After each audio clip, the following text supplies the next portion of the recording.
Hey, movie fans, and welcome back to another episode of the Uncharted Media Podcast. This is episode 83, where we will be ranking every single movie in the Marvel Cinematic Universe.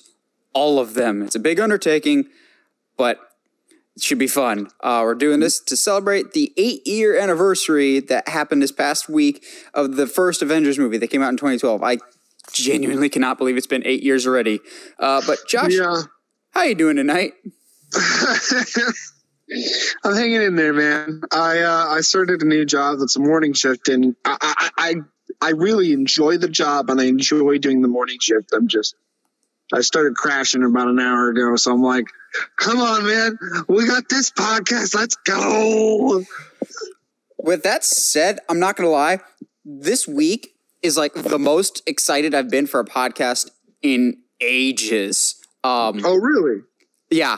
Almost like all of our news topics today, I'm super amped about. One in particular is like going to be the antithesis of one of my greatest rants that I've ever had on this podcast. And while our discussion may be lengthy today, I think it's a very fun topic.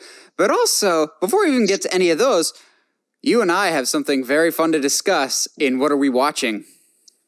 Oh, really? A movie that I know for a fact we both saw the day it came out.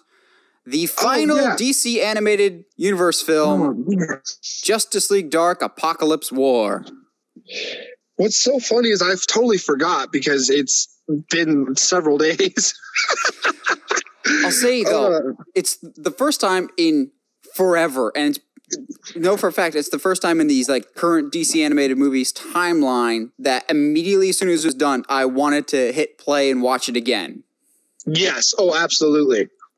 Because you and I have been very critical about these animated movies kind of not having the charm and the great storytelling that some of the older animated movies had, like Mask of the Phantasm or Batman Mr. Freeze Sub-Zero or even Under the Red Hood. All of those were laid to rest with this one. Like, they saved everything they had for this last movie and went out with a absolute bang. Yeah. I was surprised as how much I enjoyed Constantine basically at the center of it. So, I'm going to put up the spoiler warning now just because I want to discuss it for a little bit before we move on to some other stuff, and it's hard not to discuss it without discussing some spoilers because there's so much to spoil in this movie. So if you guys don't want to know about an animated movie in the DC universe, it's not connected to anything in the mainstream movies, don't worry. However, we still would highly recommend it. So with that, I don't know how, but you actually made me care about Damian, and you fully completed his arc. Dude, how? And then I never thought I'd be so psyched for Trigon getting out of Raven's gem. But it made sense. And even then, it does. In that final fight, it's almost like Trigon's kind of the good guy because he looks at Superman. He's just like, unless you want to stay and fight, I'll fight you later, but I'd recommend getting out of here. Well, it's awesome because I think at some point, I think it's Raven that says it. She says, no, not Raven. I forget who says it, but somebody says a line that goes towards the point of no matter what the relationship is, parents still care about their children. Yes, and that was a very strong theme for this movie, whether it's Damian and Batman and that whole scene of... I love that they were able to bring it full circle with the justice, not vengeance thing. Yes. That line has never hit harder than it did in that movie. And a lot of it is because it comes from Damian, who is very like, no matter what you say, he's been fighting that hard. Like, nah, like, I'm going to kill everybody. Yeah. And this is by far the most violent DC animated movie they've ever done. But it immediately gives it weight of basically, except for a handful of people, everyone you know and love will die horribly. Yeah. It's and like in the first 10 minutes or so, Not Yeah, like, I had it well, spoiled for me via a screenshot on social media that Nightwing would die, and I thought that was a huge spoiler. No, because everyone dies, and how Nightwing quote unquote dies, he gets off easy compared to some other people. yes. Like when they're doing that pan shot and you see Starfire legitimately torn in half and her intestines like just spewed everywhere. Yeah, but if you think this movie is really dour and depressing, it does have a lot of darkness, but it's to build up the stakes that immediately you understand, and they do eventually pay it off in a really gratifying way. Yes. It was just so rewarding, and I popped really hard when like everything's all dour and the soul of Trigon enters Superman, and everyone's just going, oh crap. Like that's the worst case scenario right there. Yes, and, it is. I forget what it is. Seeing Lois, quote unquote, spoiler alert again, seeing Lois Lane die brings Superman back, who's been depowered for all this time, and he just rips open his chest to reveal the classic Superman. He's back, fully powered again. I'm just like, you just beat the evil of Darkseid and Trigon all at once, Superman. That is the Superman we know and love. Yes, it is. It's a very, very good movie. It's fan service, but done right and for good storytelling. It's not just fan service for the sake of fan service. Yes. What I really liked was the true exploration of the consequences of Flashpoint. Because this whole DC animated universe started with Flashpoint, and it kind of ends with that Flashpoint. Yes, it does. And it frustrated me because as soon as this came out and I was seeing people rave about it online, there was the Snyder fans going, this movie took inspiration from Zack Snyder's original vision. You all hated that idea, but you love this. I'm like, yes, because we already cared about these characters, and these characters were acting like the characters that we know. Yes. This also has several moves to build. Yes, it had time to build. And that's one of the biggest things that amazed me with this movie is everything got paid off and they brought everything back. Even movies that you thought were just kind of outliers like Suicide Squad or Justice League Dark, everything comes back into play. The Suicide Squad is big factors in this movie. Constantine is big factors in this movie. Swamp Thing. This is everyone, and everyone gets their time to shine, or at least gets a good moment. Even King Shark. King Shark is a shark. And then when he finally talks. I'm not going to lie, though. Can we agree the real MVP of this movie, surprisingly, was Etrigan? Yes. When he finally starts rhyming again. Oh, I almost cried. But then just the whole time he's got the great just one-liners and just not caring at all. Yes. He was a lot of fun. Was just really good and enjoyable. You and I both have been very critical of this current DC animated movies run. They've been very hit or miss, with very few hits. And even when they're hits, they're okay. Not only is this the best one of this universe, I think it's probably up there for the discussion of one of the best DC animated movies they've ever made, and I was blown away. Yeah, I would agree. Now it's a matter of, do we think they'll reset it anytime soon, or do we think they'll go back to just standalone individual stories? And I kind of hope they just stick with individual stories for the time being. Yeah, well, we shall see, because I think I wouldn't be surprised if the first movie that comes is either a Flash or a Constantine movie. Or they just call it Justice League Rebirth. They could, absolutely. And it's everyone, and it kind of is the events like after a Flashpoint type of thing. Yeah. Have you been watching anything else, though, besides this? I really haven't, because of all the new job and the training that I've been doing. I haven't had a lot of time / energy. I've been just keeping up with the normal shows. Unfortunately, Swamp People and Forged in Fire and Oak Island have all ended their seasons for this year, so I'm just kind of chilling now. Well, thankfully, we have, I wouldn't say a lot of news, but a lot of good news, or as John Krasinski would say, some good news. One thing in particular is very good news. I have opinions. Yeah, so, right off the top, this is like the exact opposite of one of the most angry rants that I've ever had on the show, if this is true. So a report came out last week from Heroic Hollywood, who will admit is not the most reliable source, but they're also not we got this covered in terms of everything they turn out as garbage. They get a lot of stuff right, but they get a lot of stuff wrong. So they're like the happy medium of we got this covered, who's absolute garbage and never trust anything they ever say, and like a Variety or a Deadline. So like quasi-reliable. Heroic Hollywood came out with a story that apparently Warner Brothers has been developing a Supergirl movie for a long time. We've known that. I've yelled and screamed to high heaven about that.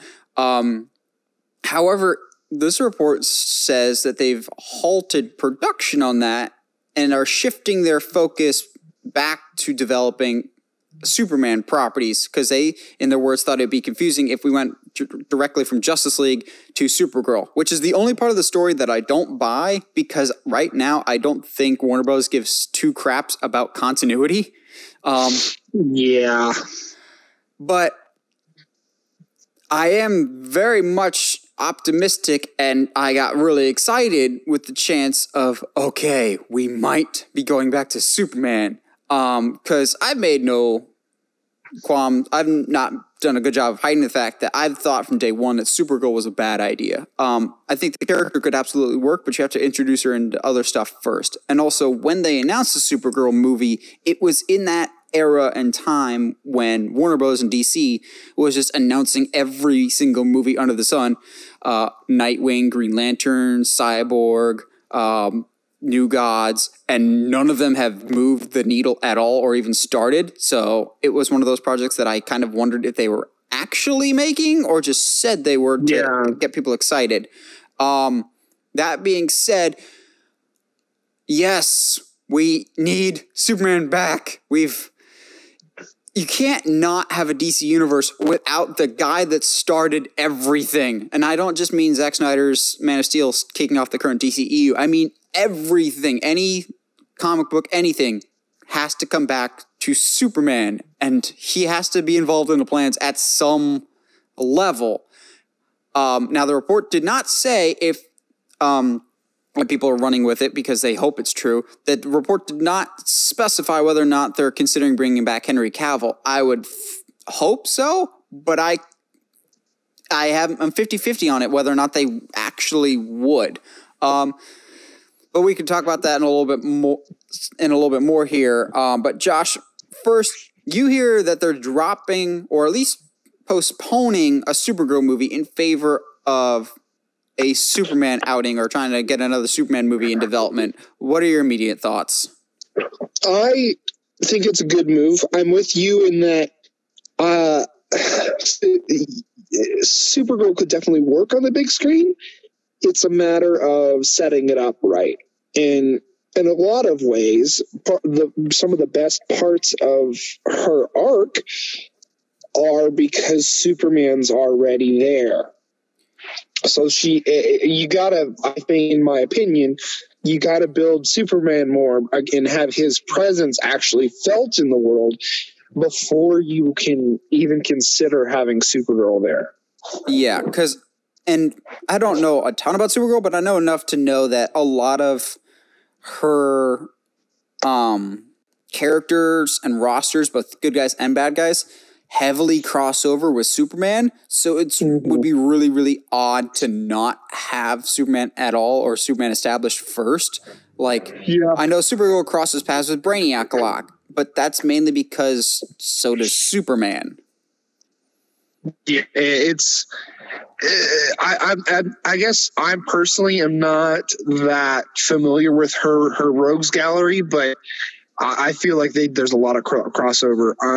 What could be cool is maybe some sort of new age of like a Teen Titans built with her. I mean, it'd feel weird, but I mean, I don't know. Who knows? It could be fun. Somebody, one of our listeners on the podcast suggested they do like what was the animated movie with Batman and Superman, and they discover Kara and more or less adopt her before Darkseid can kidnap her.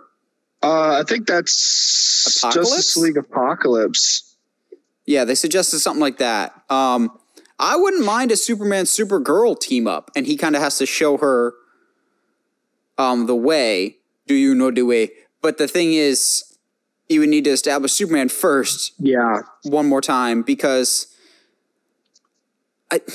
the Justice League Superman is the best Superman we've gotten so far, and being like really accurate to what we've wanted in a Superman movie. And I was talking to my dad about this just the other day of, if we really get down to it, we really haven't ever gotten a truly great Superman movie. Like for Batman, he's had several. 89, Batman Begins, The Dark Knight, Spider-Man, Spider-Man 2, Homecoming, Thor, Iron Man, all of them, all the famous people have at least one great movie. Superman has some movies that are good, but no movie that really encapsulates every aspect of Superman really, really well.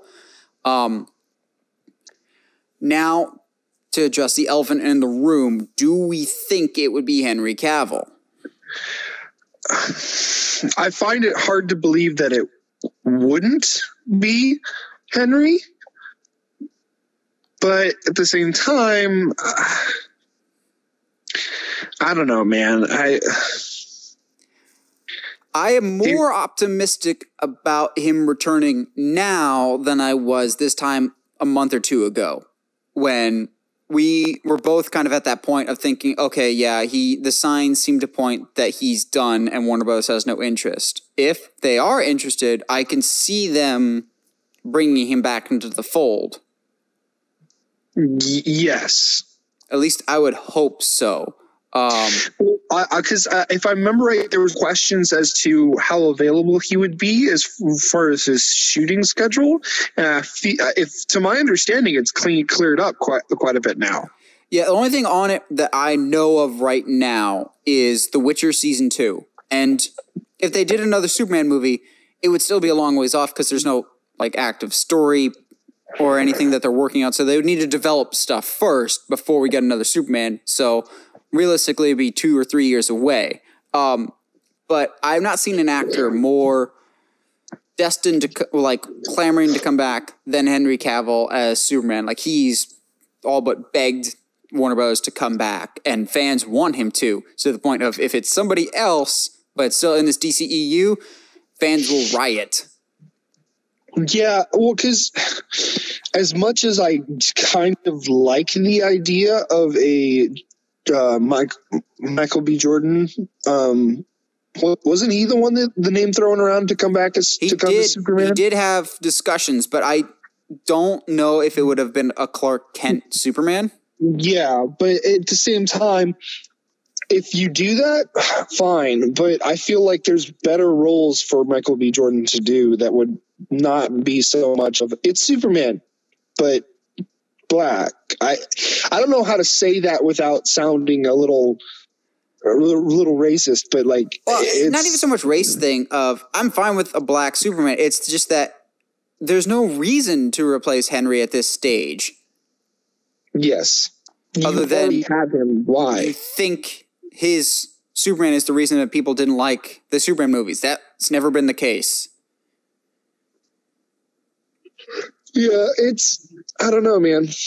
We'll see. As is the story with this ongoing dilemma, it's very much, hey, let's throw a coin up in the air and see what happens. Yeah, I have more faith now than I did a month or two ago about the future of Superman. But I'll be honest, if we do get a Superman movie announced, but Henry Cavill's not coming back, I'll still be excited for it just because we desperately need a Superman movie and a good one at that. And I'll be willing to sacrifice. I'll be like, okay, we might not be able to have Henry Cavill for this, but at least we're getting a Superman movie. I'll still be on board for that, but I would prefer it to be Cavill. Yeah, I agree.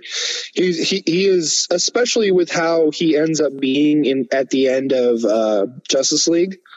That's like prime, like, yes, that's the Superman we've been wanting.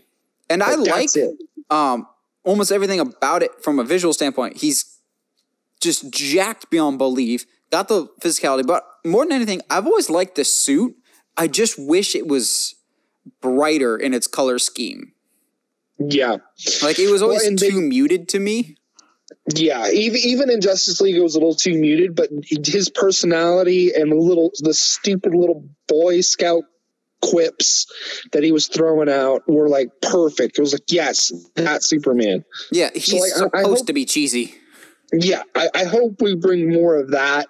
We'll see. Again, we'll see what happens. We're just going to throw a coin up in the air and hope something cool happens.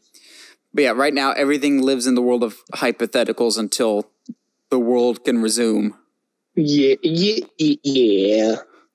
Well, I'm sure you have mixed feelings about this next one, which is but isn't a shock to Star Wars fans. And that is that in The Mandalorian Season 2, we will be getting Boba Fett, of all people. It's in supposedly a small role, which is a detail that everyone's overlooking because they're losing their minds going, it's Boba Fett! In a small role, guys. Calm yourselves first. But not only are we getting Boba Fett, it's going to be played by Temura Morrison, who was Jango Fett in Attack the Clones, since Boba is the son, that was like the clone, and he played all the clones in Revenge of the Sith and whatnot. I am torn on this. I think it's awesome that they are bringing back Temura, because it's just that keeping of continuity from Attack the Clones, and also he was great in Aquaman, loved him in Aquaman. And here's where I'm going to lose some people.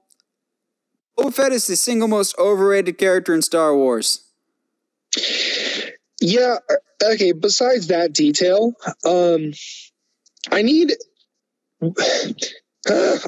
frustrated because we were all going to see The Mandalorian Season 2 anyway.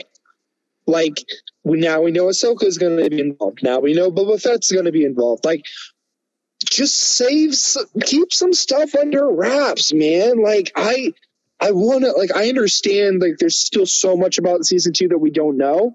I can just imagine how much that would have broken the internet if they kept it completely under wraps and that episode comes out where he makes a debut and just everyone would have lost their minds.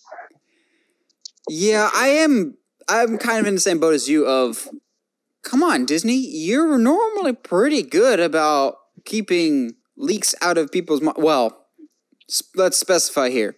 Marvel is normally great about keeping leaks from getting out. Star Wars, for some reason, over the past 3 years, has been awful about it. We had, like we said, the Ahsoka thing announced, then now this Boba Fett thing, and Rise of Skywalker, more or less the entire movie, the details, everything about the movie leaked 2 or 3 months early for some reason. Yeah. So, I mean, it's unfortunate, and I mean, I know I can gripe and complain about it right now, but it's whatever. It's out there. Okay, fine. Let's deal with it. In a short, limited role with Boba Fett, cool. Is this an opportunity to actually make him not a useless character? As he's a cool looking, but he's in this OG trilogy, he's completely useless. Yeah, I've always thought his design was great, but you're right. It doesn't do anything. Exactly. So if that's the case, cool. This is a perfect opportunity to, in a limited role, give us a reason to actually want to see a cool Boba Fett doing things. And I would be just down for if he does have a very, very small role in season 2 in that he kills Moff Gideon and claims the Darksaber, setting up season 3 with Mando versus Boba Fett for the Darksaber and control over the Mandalorians. Yeah, it just something like that. Like, I'm fine with a limited role right now so that we can build him into something really cool. Or even like have him be like the Mandalorian army that on whatever the planet the Thief Den was on, the Thief Bounty Hunter Guild was on. Like, have him be a character that he can in the future be like, yo, I need help. I should call a friend. You know, like have him be in that role as well, which would be really cool. To have Mando fight alongside Boba against Moff Gideon, like that would. So there's tons of little details that they could do. So, is it really cool and exciting to me that Boba Fett's coming back? Yes, it's really fun. I think it's a good callback. I love the nod to continuity. It's something that I don't think really anybody really thought about up until this point. It could be fun as long as you keep it unlimited and give us a reason to really actually be like, oh man, that's Boba Fett. Oh, that's so cool. I'm kind of hoping I could see the story going that the Imperial Army still wants the child, and so they'll like send people to try and hunt down Mando. Maybe they send Boba Fett for an episode and they come to some kind of understanding, because I highly doubt they're going to bring back Boba just to kill him again. But I hope this leaves the door open for other bounty hunters to show up. Fingers crossed for Bosk. That'd be cool. That would be a lot of fun. I mean, there's a lot of opportunity, I think, here to really show how deep and rich the bounty hunters, how do I say this? The bounty hunter guild? Yeah, the mythology of the bounty hunters in Star Wars can be. I mean, I remember reading, there's a series called Jedi Apprentice in the extended universe books that's all the adventures of Qui-Gon and Obi-Wan before episode 1. And there's a bounty hunter that makes an appearance in that series that I would love to see with the laser whip. If we're recanonizing bounty hunters, we need to bring back Dirge from the original Clone Wars. Yes. Dirge was the best, and I'm still ticked that Disney hasn't brought him back or didn't have him in the newer Clone Wars, because everyone was drooling over how cool Asajj Ventress was, and we're like, but Dirge! Have Mando be chased by Bosk, by Dengar, Zucco, IG-88 this time. Yeah, I mean, it's an opportunity to have some fun. And they're tackling something I don't think anybody really knew that they wanted, in that, hey, let's go find Yoda's homeworld. Like, oh boy, let's go. That is interesting. Let's do this. Yeah, I don't know. I'm excited. I'm curious to see. I highly doubt this will be the last original trilogy character to show up in these movies, in this show. But we shall see going forward. I'm a little torn, but mostly excited for our next discussion topic, and that is that Disney is apparently eyeing a reboot of the Pirates of the Caribbean franchise, just without Johnny Depp, and just kind of doing a clean slate, or potentially tying it into the Johnny Depp movies as a separate thing that kind of still exists in the greater universe. This time with the lead character being played by Nebula from Guardians of the Galaxy, Karen Gillan. 1,000 times yes, please. Yeah, I think because of my love of Karen, and not like oh man, she's so hot. Like, no, like literally everything I've seen her in, I have enjoyed her work. Yeah, I was about to say the same thing. I have not seen a single bad Karen Gillan performance, like, ever. So here, the test of how nerdy somebody is what movie do you remember first seeing Karen in? Oculus! Doctor Who. I knew somebody was going to say it. Nah, dude. That didn't happen. She was never a Who. Yeah. It was a thing. Doctor Who's great. She was a fun companion. Movie didn't scare me, so... Yeah, well, I know. And she's great in Oculus. She's great as Nebula. Honestly, Jumanji. When I didn't even realize it was her. When Nebula first appears, I was just like, oh, cool. This is a cool character. And then there's some of her mannerisms. I was like, is that Karen? No way. Again, Jumanji. Yes, Jumanji. Well, she's great. I appreciate that she's been doing like supporting roles, like Guardians of the Galaxy and Jumanji and big blockbusters. And now it kind of seems like it's her time to try being the main lead. And I think she's more than earned it. And I think she more than has the talent to do it. Absolutely. However, there's a big however here. And this is going to sound super weird and super inside baseball for Disney. I think Disney is looking at this because, yes, she's talented and she's already in the family with Guardians. I do worry that they're just casting her because she's a redhead.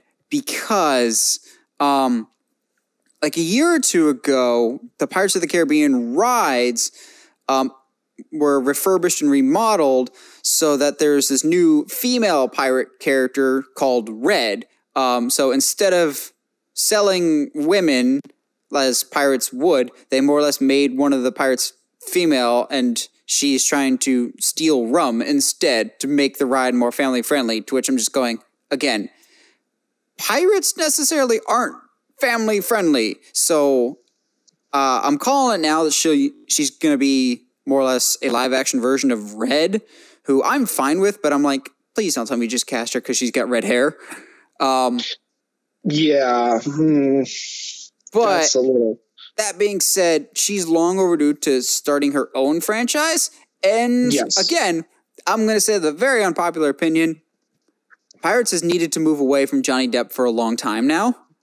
And it has nothing to do with his outside life. It's just that as the films went on, Jack Sparrow overshadowed everything else and didn't let the rest of the world breathe. Yeah. Like, he does Jack Sparrow so well, but after a certain point, you didn't care about anything else besides Jack Sparrow, and you kind of have to. They relied too much on the gimmick that was Jack Sparrow. Yes. Yeah. I mean, when you have a movie that's essentially about Will dealing with the fact that his father is the Flying Dutchman and how to save his dad, and ends up making that choice of, well, fine, I'll be the captain of the Flying Dutchman, blah, blah, blah. Like, have these like really emotional and truly like large moments being kind of overshadowed by Jack Sparrow dancing up and down the ship screaming, "I've got a jar of dirt." But he did have a jar of dirt. And let's be honest, that scene's hysterical. Oh, it's great, and that's what I think is hurtful in a sense.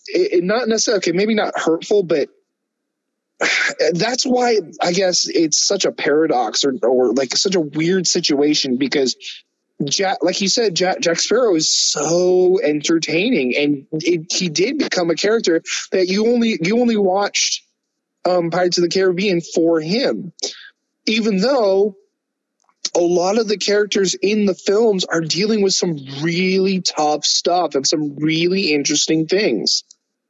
And to bring everything full circle back to Oculus, her co-star, Brenton Thwaites, is already established in the Pirates universe, if you want to bring him in. Wait, as who? He was in Pirates 4. Oh, is he Will's son? No, that was 5, I think. 4 is the one with the mermaids. Oh, I didn't see 4. I didn't see that one. Yeah, he was in 4. Which I actually think 4 is the second best one after the first one. I haven't seen it. But then again, that's not a high bar. Yeah. The first one is very good, so it's hard to. Yeah, we'll see. It's at least Disney clearly has gotten away from making movies based off park attractions, as we have Jungle Cruise next year. Yeah, I'm still mad that we never got the Guillermo del Toro Haunted Mansion movie. No, because that was in development, supposedly. If he was working on it with Ryan Gosling set to star in it. Oh, wow. And I'm going, oh, dude. Remake Country Bears, dang it. That would be... No. And just cast Haley Joel Osment now, because he already looks like a bear. So anyway, National Treasure is coming to Disney Plus. Kind of. Kind of. This is the one that I'm most down about, but even then, I'm still cautiously optimistic. And I'm down about this because it's not going to be the original cast. So what Josh is talking about is apparently, in addition to National Treasure 3, hallelujah, we're getting that. Apparently, in addition to that, we are getting a National Treasure series on Disney+. However, it will not focus on the characters from the movies, and it will be a different cast of characters, to which I just go, boo, that's a cop-out. We saw the Librarian TV show on TNT. That did not do well. I don't know how you would do this show without the original characters. I don't know how you do training Nicolas Cage's kids. No, that's terrifying, actually. They're all just like 2 feet tall, but they all have the head of Nicolas Cage. They're like Oompa Loompa-sized cages. That should not be as terrifying to me as it is, but okay, fine, sure, let's do that. Let's do this National Treasure series with none of the original cast being the focus. Fine, that worked out really well for Scrubs season 9, so let's try it again. Well, Scrubs season 9 at least had some of the original cast; they just weren't the focus. Yeah, fair. True. Yeah, I'm split on this because yes, I would like the original cast to be there, and maybe they will show up. If anything, they'll get Riley just because I don't see him being too busy with other stuff. But on the flip side, I've always wanted more adventure series and more treasure hunt stuff. So the possibility of that could be interesting. Like, have a specific treasure that takes all season to find it. I would be okay with that.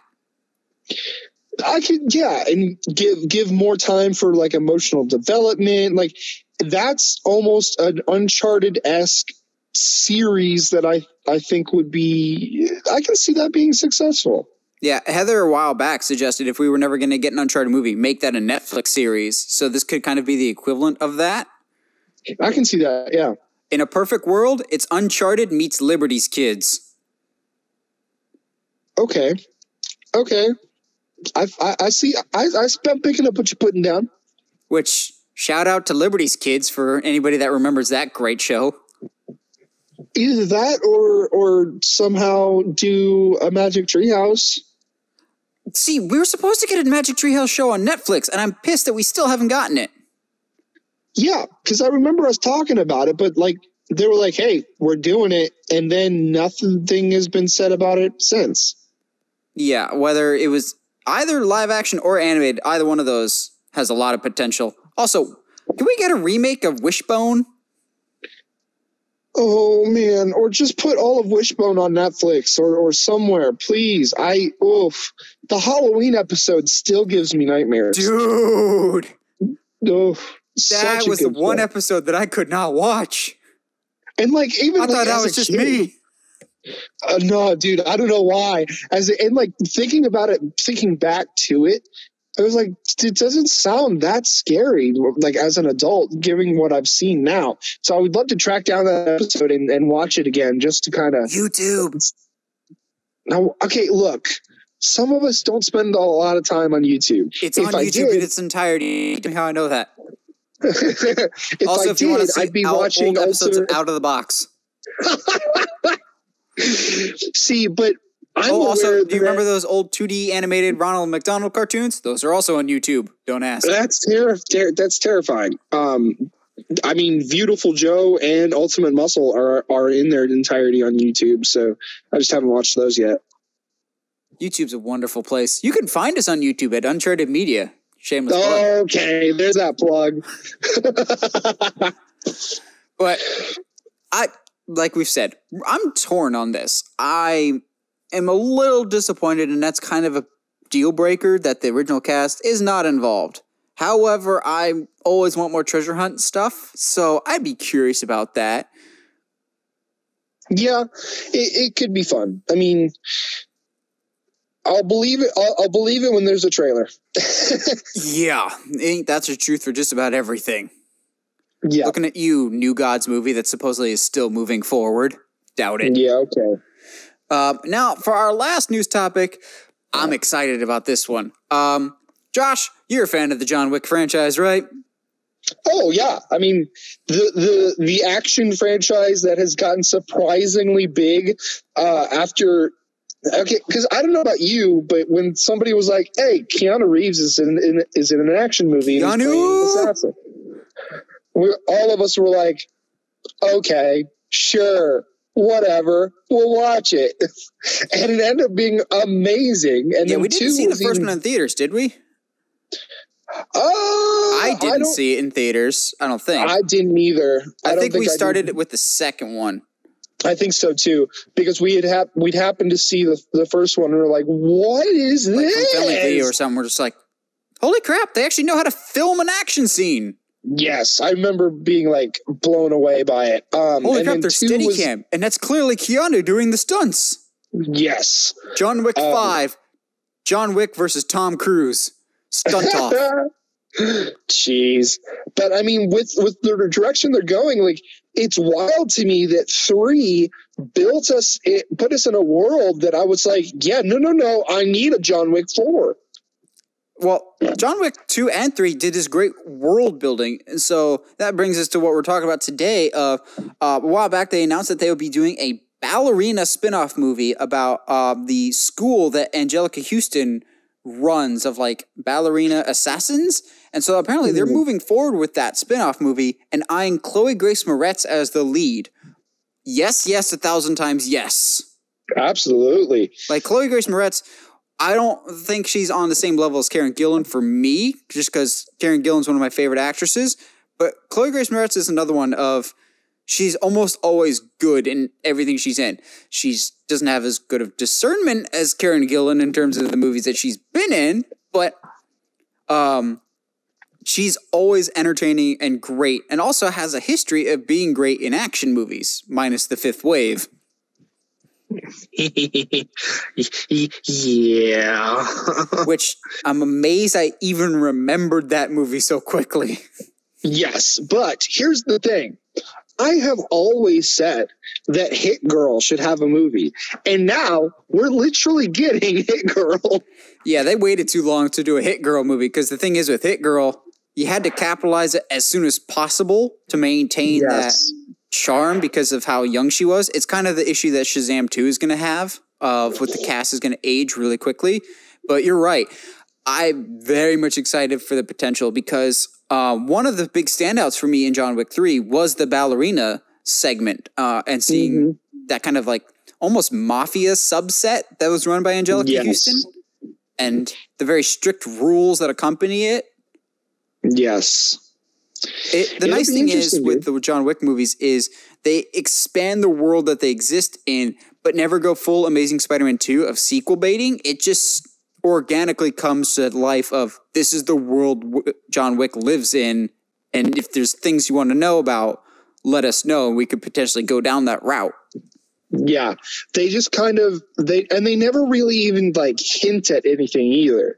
They're all John is always like, I've got to go somewhere to deal with this because this is stupid and I'm tired of dealing with this. And it just, you continuously like learn more and more about this world of assassins. I'll be honest though, as excited as I am for this prospect, if you had to spin off anything in the John Wick movies into their own thing, my top pick would be the hotel manager. Yes. I would be so down with that. Actually, you know what? I take that back. I want to see the life of the sumo wrestler assassin from 2. There's just so many routes you can go. Bring back Common while you're at it. No. Dude, that shootout between him and John in the second one in the airport was fantastic. You're not wrong. And technically, he's still alive as Wick just left him with a big old knife in his chest. But the line that he says is, if you remove the knife, you'll bleed out within seconds, basically. And he says like something like, "Be seeing you, John," or something like that. Yeah. But he's the only guy that, like, only main henchman that didn't die. Right, because Ruby Rose got trashed. Oh, my goodness. Yeah, and what's his face in the third one with that fantastic sword fight in the clear room. The mirror room is still one of my favorite scenes in the series. There's so much in John Wick that I'm just scratching my head going, how did you film this? Yeah. Yep. Like, there's mirrors everywhere. How am I not seeing the camera anywhere in any of the reflections? Dude. Or even the entirety of the hot tubs scene from the first one. Oh, like, yes. Like the entirety of that. Like him battling from all these different environments and still like the camera's moving with it. It's just so intriguing, and I would love to see behind the scenes on these movies. Oh, absolutely. Unfortunately, though, John Wick 4, whenever it comes out, it will not be on Keanu Day. It got delayed, so now Matrix 4 and John Wick 4 will not be coming out on the same day, and I'm sad. Oh, no. I was like, just delay Matrix 4. No one cares about it. And then quickly rush into production another Bill and Ted. Then we can have Bill and Ted 4 with Matrix 4 and John Wick 4 all on the same day. Make it Keanu Day. Honestly, I don't know if the world could handle that.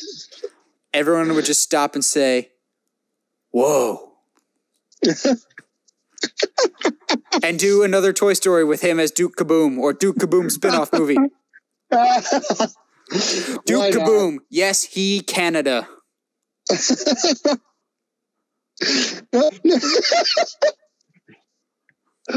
Oh, man. Where he runs into the Moose brothers from Brother Bear. Oh, I would pop for that. Oh my gosh. We're really going down the rabbit hole now. We are. Oh man. You want to move into a sponsor before we deep dive into our discussion? Yeah, sure. Let's go. Our sponsor. This episode of Uncharted Media Podcast is brought to you in part by Lowe's for all your home and improvement needs. Also, the place that's giving Josh a job. The way you started that advertisement, I thought you were like the PBS station. Thanks for. I'm telling you, bro. You watch too much public television. My favorite meme that I've seen over the past few weeks, even among all the great quarantine memes, is the Michael Scott meme of like when he's employee and he shakes the COO's hand and it's like, PBS thanking me, a child, for sponsoring this episode. Yes! Oh, it's the best.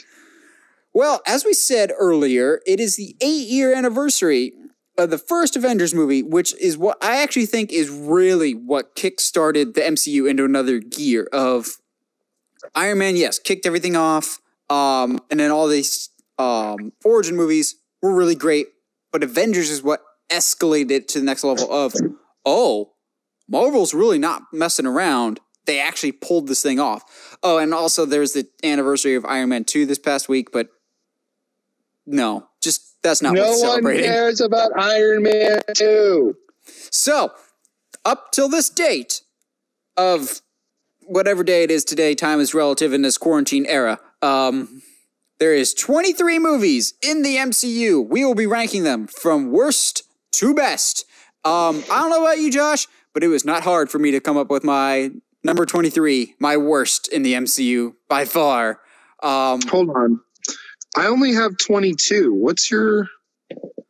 Number 23, by far the worst, Captain Marvel. I mean, yes. That's the worst. Is that your like Well, 22 it's not that you forgot what 23 is? No, well, I only have 22 movies in total, so I'm trying to recount We'll go them down and the see. line and see what you've got, what you're missing out on. Yeah, because I have a law. I mean, I have most of them. So, yeah. So why do you hate Captain Marvel? Because I have it at 22. Okay, so yeah, it's the bottom of your barrel too. It's just that it hyped it up so much, and people will be like, well, it made $1 billion, so it was good. Transformers made $1 billion. Doesn't mean it was good either. It made $1 billion because people thought it would give them answers to how Endgame would go down, but it doesn't tie into Endgame at all because Carol isn't really involved in Endgame. It's a matter of her arc doesn't really make sense in that she doesn't really have one. Of everyone keeps telling her, don't be so emotional, don't be so emotional. She doesn't emote in the whole movie. She's not a very likable protagonist. And that continued in Endgame. Like, you can have a cocky character, case in point, Iron Man. But the thing is, their cockiness is always like overcompensating for the fact that they're actually really insecure. Hers just came across as just arrogant and unlikable. And even taking her character aside for a second, it was so convoluted. They throw so much at you as a viewer. It doesn't just like ease you into the story. You could tell in the credits they show how many people wrote this movie. It's like 4 or 5 people. Yeah. You could tell there's too many cooks in the kitchen on this one. There's so many things that they were trying to do, but it just becomes so jumbled and messy. It's not clear. It's just awful. Very anticlimactic finale. Like, Jude Law is normally a win in everything that he's in. He was really forgettable. Everything about it makes me... Yeah. Nothing stands out about this movie at all. I think the thing it also had going against was it felt like it was trying to do the same thing that Guardians of the Galaxy did as far as like a time period theme, which was really weird that something like that would go against it. But just the fact that it was like, hey, Captain Marvel was here back in the 90s. Everything Look at this blockbuster that she crashed into. Yeah, it just felt forced. Yeah, and I could tell that Kevin Feige really cares about Captain Marvel because he's wanted to put her in forever. And I think the potential for the character is there. I just don't think they really did it very well in that first one. But first origin story movies are kind of spotty for the MCU. It's really where in the sequels that characters kind of find their groove from narrative standpoint. So my hopes are high that she is a little better in the second one, but I don't know. Yes. So my 23. Yeah, what's next? Your 21, my 22. Yeah. So Captain Marvel is 21 for me. And 22. You mean 22? Yes, because I only have 22 instead of 23. Right? So what's after Captain Marvel? What's before Captain Marvel? I think Captain America Civil War is the worst film in the entire... Wow! Yeah. I'm saying it. Wow, okay. I'm going there. So our list is definitely going to be different. Holy crap! Yes. Okay, you are going to need to defend that hot take for everybody right now. Holy cow! I mean, I don't think I've been quiet about how much I dislike. True, but if anybody's listening to this for the first time, Josh, you need to explain your completely insane and wrong opinion here. Oh yeah. So here's the thing: are there cool moments in Civil War? Absolutely. Am I happy that we finally got that amazing like Cap versus Iron Man scene? And do I feel like it lived up to what it does in the comics? Absolutely. Like I was holding my breath in that scene. But the movie that surrounds it, it doesn't make sense. Okay. Who was it? The guy that does CinemaSins said it best when he said, okay, yes. Cinema Wins is so much better. It is. But the biggest issue, one of the biggest issues I have, and it's one of the reasons I hate Tony for the most part, is that the fact that he goes to help out Cap by the end of the film shows that even Tony knows that he's in the wrong. So the whole film is being built up on the premise that you have two very distinct sides, and one of them is not distinct and will just change willy-nilly as to what benefits him. Cap and his team are the only ones that actually stick to their guns and stand for what they believe in. And because of that, I mean, you even have your main villain who, and maybe it's because I've always thought Zemo, I wanted the mask, I wanted the sword, I wanted like Baron Zemo. Not You're getting that in Falcon and Winter Soldier. Okay, cool. I don't care. I don't like Civil War because I think it took a potentially really big story and just kind of was like, well, we need to find a way to introduce Black Panther and Spider-Man and bring in, show that, you know, Ant-Man can be a part of the Avengers and all this stuff. Let's just use the Civil War story to do that. They took a big story that could potentially have been, in my opinion, more emotionally taxing than Endgame, and just kind of did like a little dusty fart with it. Wow. Okay. My only like rebuttal with this, because mine is not nearly this low, it's very high on my list, is if the Civil War comic did not exist, would you still hate this movie? I think so. Really? Because it seems like a lot of it is you're comparing it to the original story and how it's different. So, I mean, you know, we've known each other for a while, and I think anybody who's been listening to the show for a while will know that I can love a movie but hate the story that goes into it. Example being The Dark Knight Rises. I want to love that movie, but I can't because I see the choices that the characters are making in the whole scope of the story, and it doesn't make sense. It doesn't flow to me. Well, that movie has a lot of issues in and of itself, but yes, but Civil War to me there's some really cool moments, but like the epitome to me when I was like done with the movie, which is funny that I was emotionally just over with it right before the Cap Iron Man fight. But when Tony has that realization that Bucky killed his parents after almost 30 minutes of him basically forgiving Bucky. That's the one thing in that movie that I will give you of, they kind of played as this big plot twist. I always kind of assumed ever since Winter Soldier that Bucky killed his parents.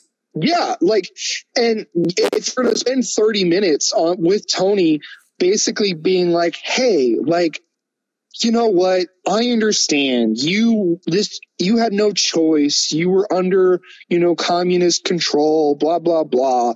And then all of a sudden just completely do a complete 180. Not only does that me as the viewer go, oh, come on, but also it makes this whole quote unquote moral high ground that you've been toting this whole film look like a banana hammock. Like you can't stand on it, dude. How long have you been waiting to use that analogy? I don't know. I just pulled that out of my butt right now. That kind of worked. It did. Good for you. Now, let me enlighten you as to what the actual next worst movie is after Captain Marvel. Are you forgetting the debacle that is Iron Man 2? I actually have that. That's what I just realized what I'm missing. I kind of figured it was one of like the lesser known ones. I can't believe I forgot about it. Actually, I can't believe I forgot about it. Because I forgot Iron Man 3. We're back on track, folks. We're back on track. We should be, at least. Oh, that is so telling. We should be back on track, but yes. Captain Marvel is my worst. Fall very, very closely behind, neck and neck, is Iron Man 2. This is like the first.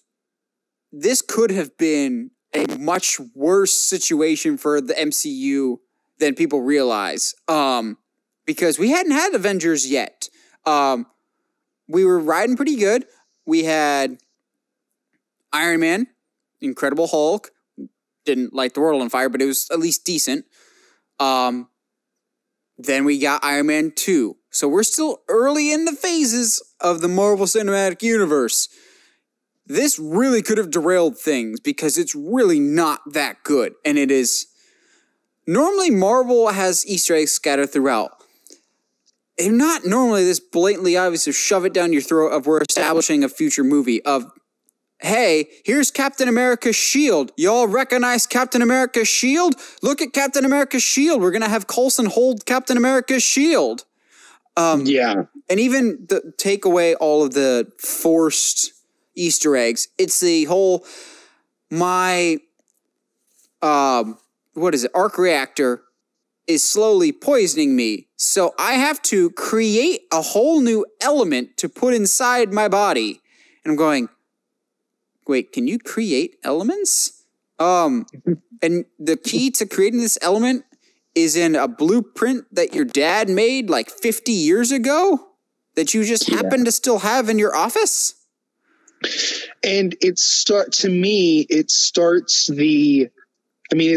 little higher on my list, but not much. I think the bottom eight, like 4 or 5 are all going to be about the same for us, but just in different order.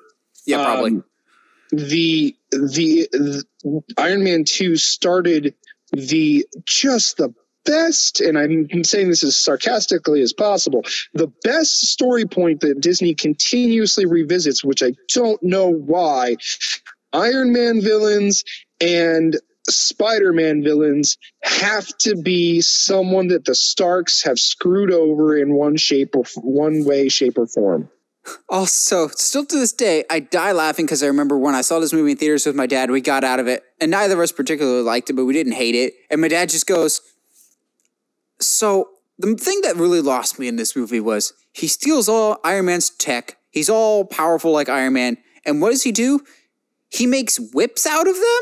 The least effective weapon he could have made? And I'm going, yeah, you are so right, Dad. Like, don't get me wrong. If Iron Man can fly. If he just flies away from Whiplash and shoots him from a distance, he wins. Yes. Happy beats him by running him over 4 times. I mean, but also there's like the really cool but stupid scenes where Rhodey and Tony are surrounded and Tony's like, duck, and he does the like mini laser thing.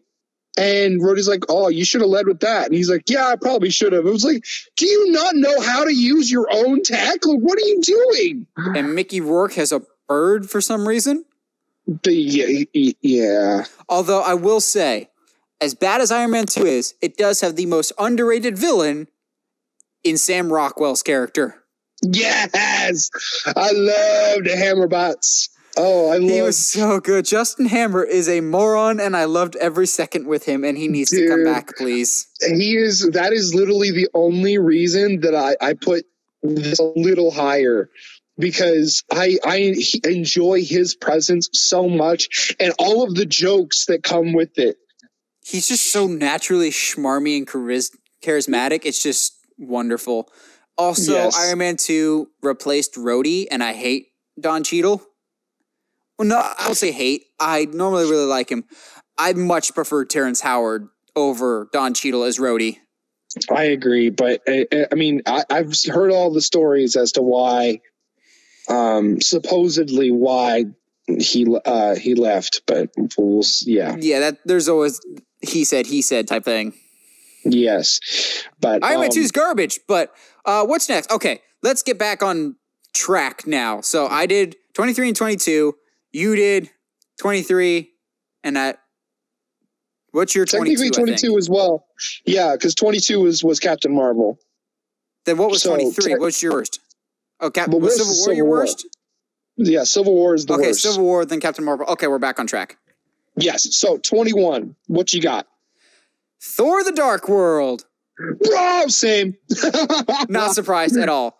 And also, No. this one hurts the most because of what it could have been, because Disney fired Wonder Woman director Patty Jenkins for this movie.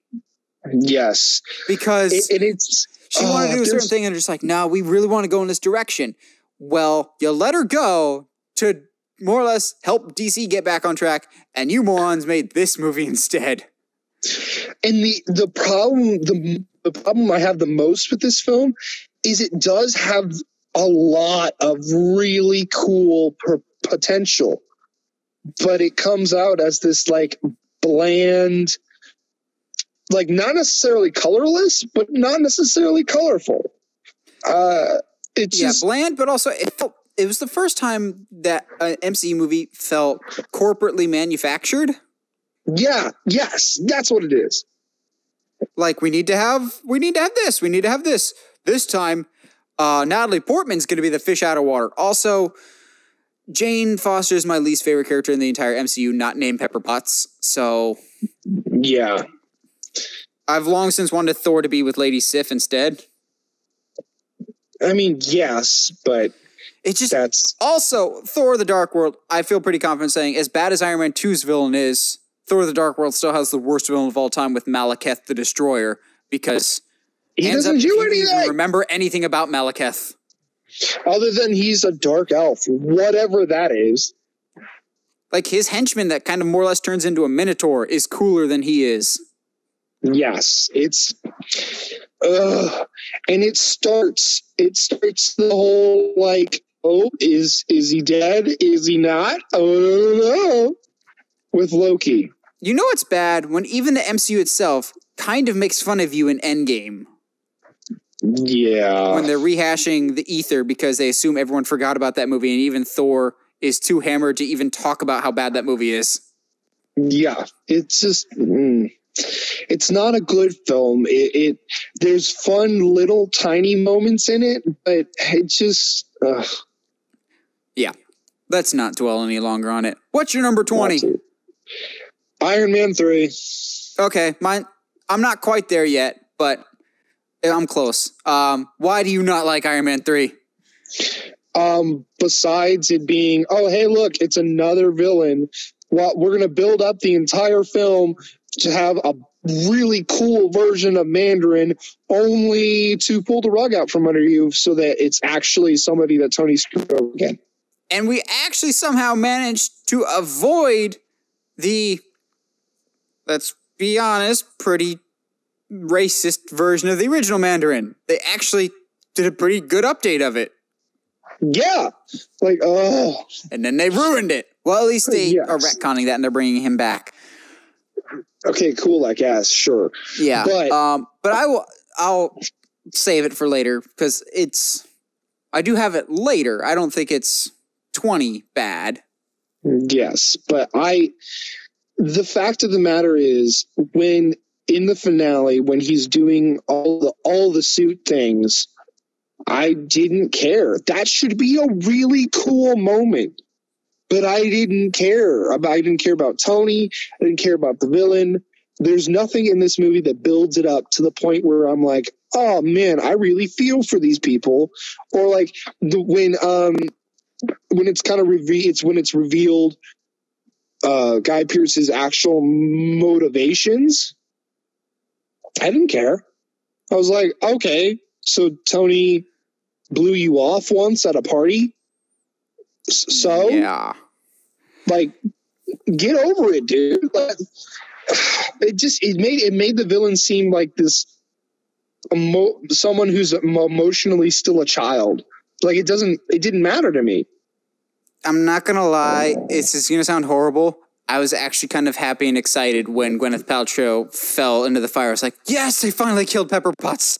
Yeah, yes, because she's kind of annoying in this one. She's annoying in all of them. Yeah. Well, except for one of them. Yeah, for the first one.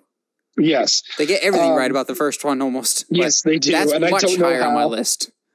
Yes. So yeah, I'll talk about Iron Man 3 in a little bit here later, but because it's not 20 bad. For me, my number 20 is The Incredible Hulk. Okay. In that, almost from here on out, for at least for me personally, none of them I hate. They just aren't take it or leave it type. We're in that, for me, I'm in that take it or leave it camp. And Incredible Hulk, it's fine. I'm not going to remember anything about it, though.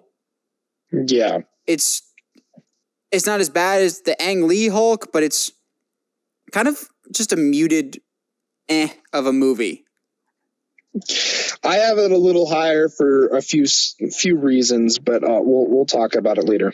Yeah, so moving from my number 20, it might not have been worthy of number 20, but it's worthy of number 19, Iron Man 3. Yeah. So it wasn't far behind. Yeah, I'm with you.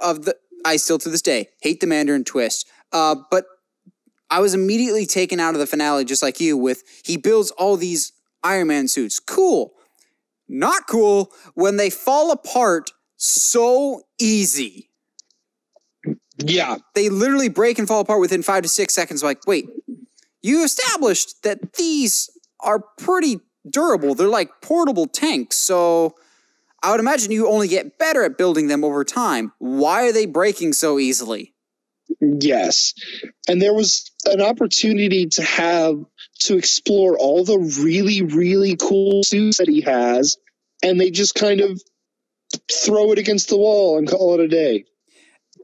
That whole finale just felt like, to me, Iron Man as a character is very toy-friendly, but that whole finale was, okay, we can market the crap out of this and sell so many Iron Man toys. Look at this variation, or this one, or this one. And it was very clearly a toy move. Yeah. But yeah, it's better than 2, but not nearly as good as 1. I honestly, and this is actually, you'll see this soon, I hate 3 more than I hate 2. Really?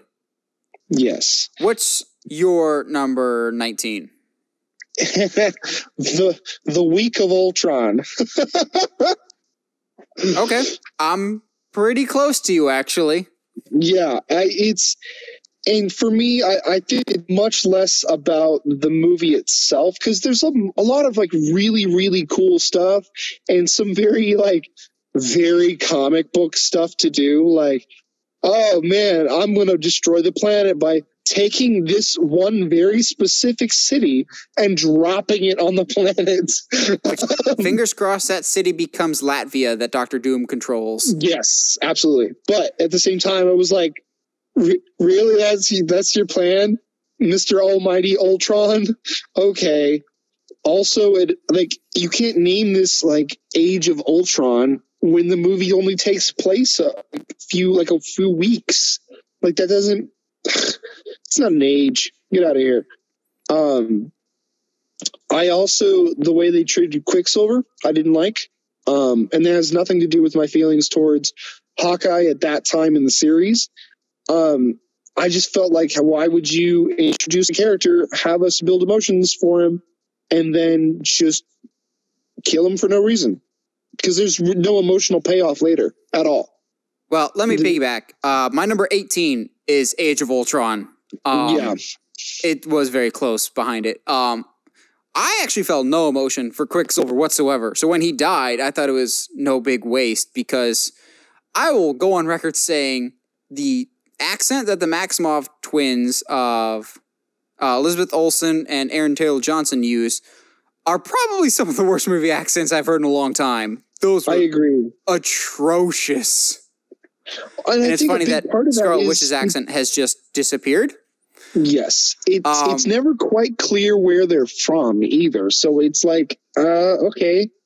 Yeah, there's some good stuff in it. The party scene where they're all trying to lift Thor's hammer, that's a good scene that sets up everyone's future motivation. There's a really good scene breakdown of more or less that whole movie. That whole scene can really give more character details than you first notice with all of them, and how they approach lifting the hammer. It's really fascinating. I actually am a big fan of the Hawkeye stuff because he really got the shaft in the first Avengers movie, but I think having that family backstory only helps. Yes. And some people are just like, Hawkeye's still the most uninteresting. Like, no, actually, I think this helps his case and makes him more well-rounded and interesting because he's by far the most human of all the Avengers because he actually had a family to come home to before it was cool, Iron Man. Yeah.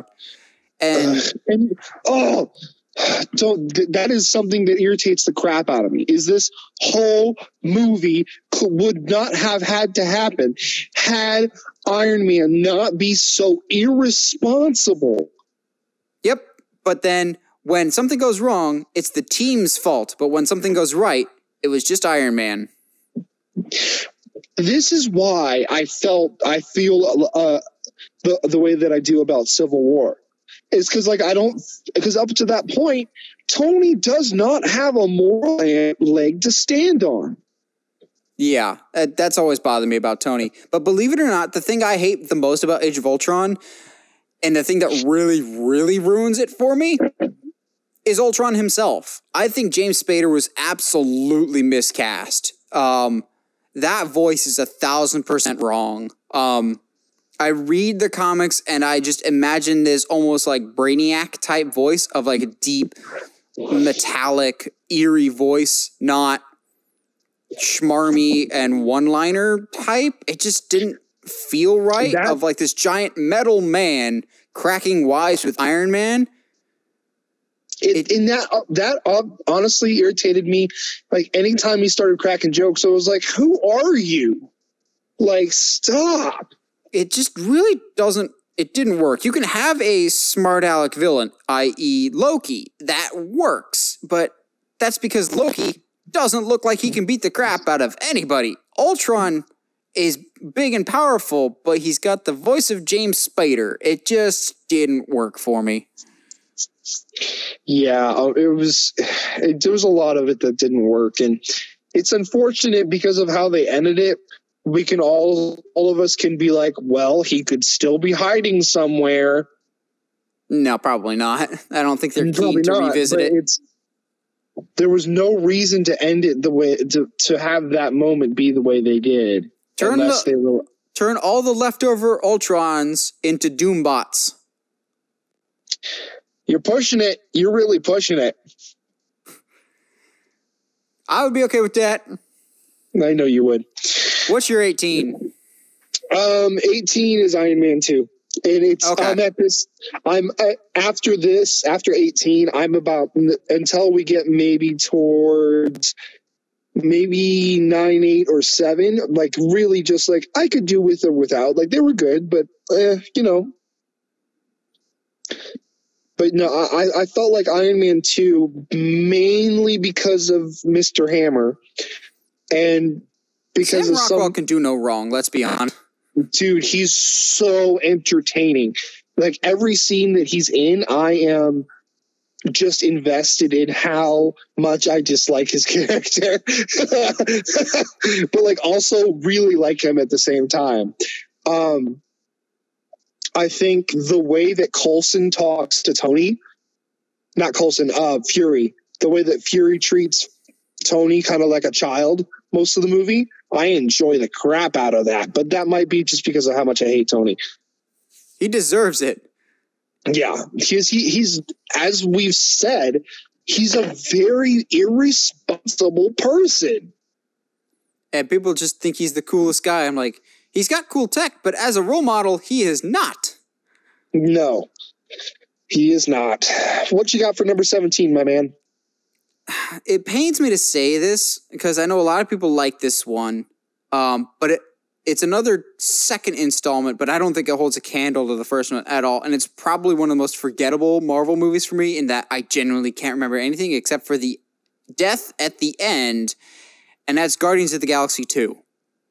Okay. Yeah, I have it up a few more notches, but yeah, it's down here with. It's just meh. It's yeah fine. That first one was such a breath of fresh air and originality, and the second one was just recycled jokes. Also, it started the unfortunate downward trajectory of the character of Drax, who yes, the first one. He was this big muscle guy that didn't get sarcasm, that was very deadpan humor. The second one, he just became a moron that was the punching bag of jokes with its sensitive nipples and just being a oddball. It just didn't work. And it's a trend that's continued that, yes, he's got some funny moments, but I much preferred Guardians 1 Drax over anything else. The only thing that really is memorable about the movie, and the one thing that redeems it more than anything else, is Yondu and the "I'm Mary Poppins, y'all." And holy crap, we actually have a death that's meaningful and a character that's going to stay dead. And it was impactful. Shocker. Yeah. Oh, absolutely. Yeah. And I'll talk about it here in a few notches. But my number 17 is Ant-Man and the Wasp. Okay. Yeah, I have that one up a couple more notches.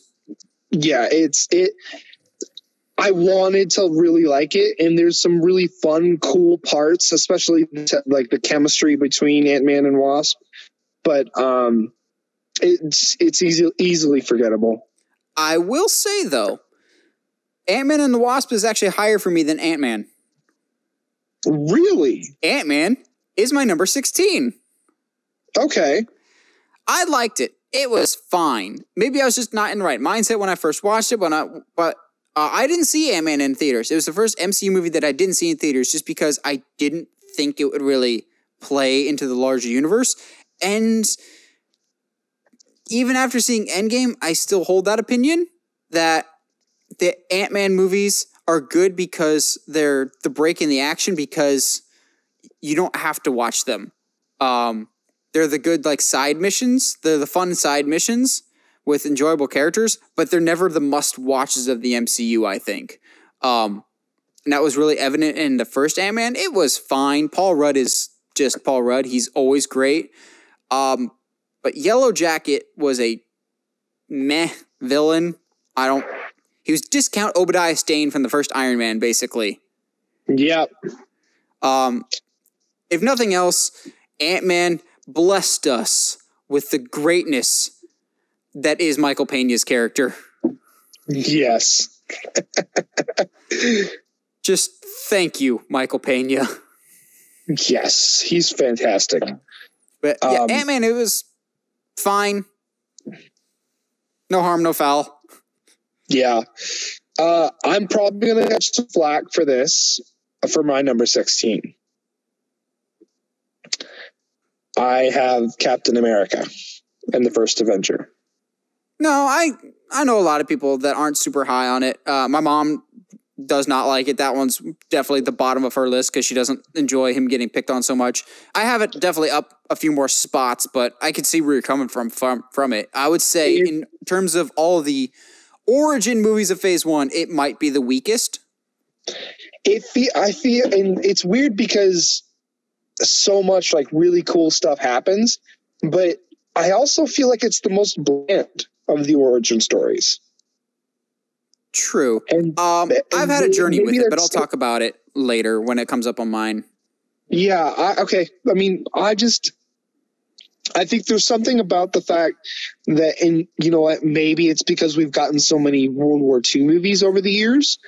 It felt like, oh, okay, well, this just feels like another American fighting Nazi Germany. It didn't feel like, oh, we're seeing the evolution of a character. It felt like, oh, we just have someone who got superpowers during World War II. Well, if you wanted character development and a character arc, all you had to do was just wait for the next one. Oh, I'm aware. Oh man. I'm aware. Can't wait to talk about that one. What's your number 15? This is the one that, above any other movies on this list that we're going to talk about, is the one movie that I really wish wasn't in the spot that it is, but it is what it is. My number 15 is Spider-Man Far From Home. Yeah, I have that's up a few more notches, but a lot of these, like from like 10 to 16, is a lot of they could be in any order. But yeah, it's really unfortunate. Yeah, I'll talk about it later.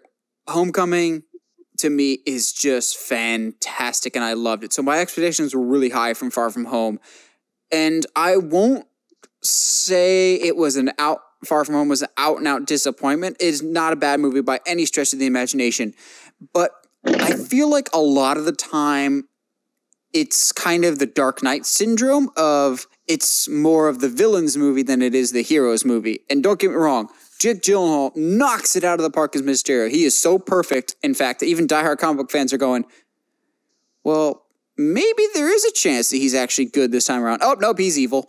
But I wasn't a huge fan of the fact that Mysterio was a ex-Stark employee, because, again, we had to shoehorn everything. But more than anything else, they doubled down on the fact that this Spider-Man is just Iron Man Jr., and I really hated that. That was something I struggled with Spider-Man Homecoming, of it really undermines the intelligence of Peter Parker. But some people will be like, but he builds his own suit. Yeah, he builds his own suit using Stark tech. That's cheating. He's still Iron Man Jr. in this, if not more so, because he relies even more on the Iron Man suit. And maybe now that Tony's dead, we can finally move past this, and we can get the classic red and blue and just swinging through the streets of New York. Like, they set it up for the next one to be more classic Spider-Man, and I really hope we get that. But this was really disappointing for me. We didn't get a whole lot of Spider-Man action, and the Spider-Man action that we did get, maybe I'm too much of a costume person.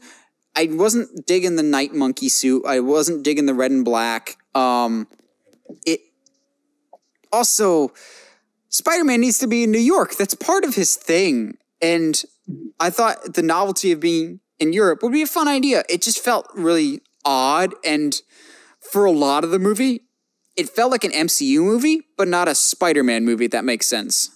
Yeah. Oh, I completely agree. It's not a bad movie, but for me, it was a tad disappointing. I'll say that. Doesn't mean I'm not excited for the next Spider-Man, but this one I thought could have been a lot stronger, especially coming back off the back of its predecessor. Yeah, I agree. Number 15 for me is Guardians 2. So it's I can echo that sentiment quite a lot of the second movie coming off the back of its predecessor, something like Guardians of the Galaxy that felt really fresh, felt really new, didn't feel like the rest of the MCU, and to be honest, still doesn't feel like the rest of the MCU, and I think that's why it shines so much. But Guardians 2, like you said, the way that they've turned Drax into the butt of the joke, where like some of the stuff he kind of says, it's like, I want to love you, Drax, but you're a moron and kind of a jerk. But also, piggybacking off that, the Guardians are always kind of lovable jerks. They're awful to Mantis. Like, they are. That's the way Drax treats her. They play it off as comedy, but it really isn't funny to me. It's actually more just mean-spirited. It is. Like, and they keep trying to make the joke like, oh, haha, you're so unattractive. I'm like, she's really not. Palm Khalif is wonderful.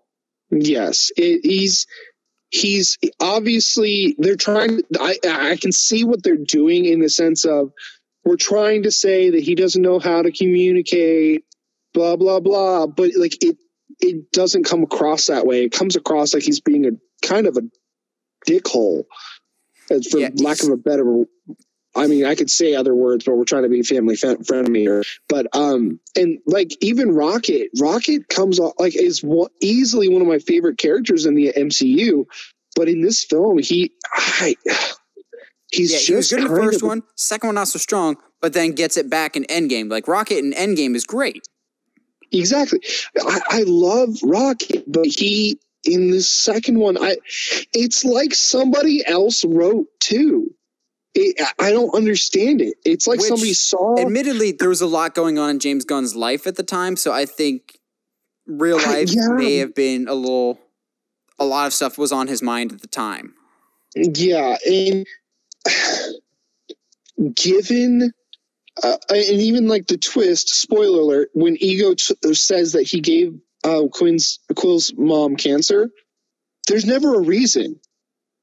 He sounds just like this vindictive dude that he can do whatever he wants. And at that point, we haven't built ego at all to be a bad guy. So it was like, when it happened, it was like, wait, why? That's it out of the blue. Okay. Yeah, the seeds were not planted well for that. I will say the best thing about 2 is the Gamora Nebula arc. Yes, that really like accelerated big time because that was kind of a thing in Guardians 1, but this really stepped it up in the second one. Yes, it's been very. That is one of my favorite things to watch because it is, and it plays out later in Endgame. But the idea that Gamora is this free woman now from Thanos, and it's like, no, like Nebula, you don't have to do what he says. Even if you think you need his approval, there's no reason to have his approval. You don't need it. It's such a good like arc that I think is smack dab in the middle of a very movie. Yeah, there's a lot of forgettableness. Like the rest of these are like good to great. So just because it's 14 doesn't mean it's bad by any stretch. So don't kill me for this one. But number 14 for me is Black Panther. Okay. I like it a lot. I will say it started kind of slow for me. Of not really getting into it very much. But I do remember when I first saw it in theaters, the immediate pivot point to, okay, now I'm on board for this movie, is the first fight scene for the throne between T'Challa and M'Baku on the cliffside, because that was not a type of fight that had ever been seen before in the MCU, of just the way it was shot. Of normally it's like superpowered beings with weapons and whatnot. This is, I will stab you with spears and I will catch you in a rear naked choke and try and kill you, basically. This is a fight to the death, bare knuckle style. And also, Andy Serkis is always a win, and I'm ashamed that they killed him so soon because he was so much fun. Yeah, that is an issue I have with the film. I do have Black Panther much higher, but yeah, it's Andy Serkis, especially since they kind of built him up in Age of Ultron. Yeah. They killed him so hard that he went to DC. Yeah, that's sad. But Killmonger is great. The reason, though, that this movie is 14 and not higher is I think this is not one of Marvel's best finales. It reminds me a lot of Wonder Woman, of great movie up until the big fight scene and then the wheels start to come off. Ares, not great in Wonder Woman. The big thing with Black Panther, though, is the CGI in that final fight is real bad. And the decision, I get why they have like a purple for Black Panther and a gold for Killmongers, is so that you can tell them apart, even though they're wearing the same suit.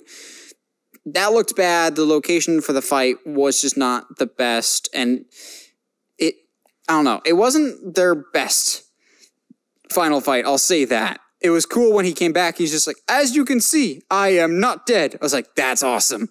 Then the wheels started to fall off a little bit. Yeah, I'll talk more on it later, but yeah, it's not the strongest finale, but it's also at the same time one of the strongest finales. In terms of its message, in that the villain actually did change the hero. Yes, and the way he thinks. That's insane. Yes, and that the villain actually like is not one off because he's going to jail. He's one off because he's dead, like dead. We'll see. Lazarus Pit in the MCU. What are we on? 14? Yeah. I that's where Ant-Man is for me. Okay. I enjoyed it. I thought it was fun. The CGI isn't terrible for me. I think the Yellow Jacket, while yes, is just Jeff Bridges all over again. There's a lot. I think there's a lot of fun things that happen, like with the train in the house. Like there's some fun stuff that I think they did with it, and that's why I think it's a little higher than maybe than what you have it as? Potentially. Yeah, Ant-Man's fine, but Yeah. I think Ant-Man and the Wasp is better, but I'll talk about that later. I swear I did not do this on purpose in my notes. This is a complete happy accident that number 13, the cursed number, belongs to Doctor Strange. Fair. I like but don't love Doctor Strange. Due in no small part to my somewhat major love affair with Benedict Cumberbatch. Again, pitch perfect casting by Marvel. And I thought Tilda Swinton was pretty good. Ancient One. I know a lot of people have issues with her, but I think she was fine.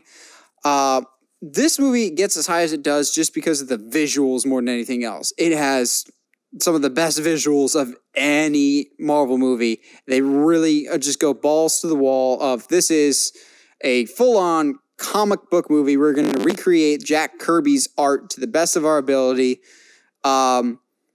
Story can be a little convoluted, I'll give you that, and it does not have the best villain by any stretch of the imagination, but a pretty solid first outing that made me want more of Doctor Strange. I will say I significantly enjoyed him more in Infinity War and Endgame, and look forward to in the Multiverse of Madness more than anything else. His first outing was just fine, but the best thing is Doctor Strange introduced us to the greatness that is Wong. Yes. There's a lot of really good things about Doctor Strange, and I personally have it right on that cusp of where movies for me are not just like, take it or leave it. Yeah. My 13 is Far From Home. Yeah.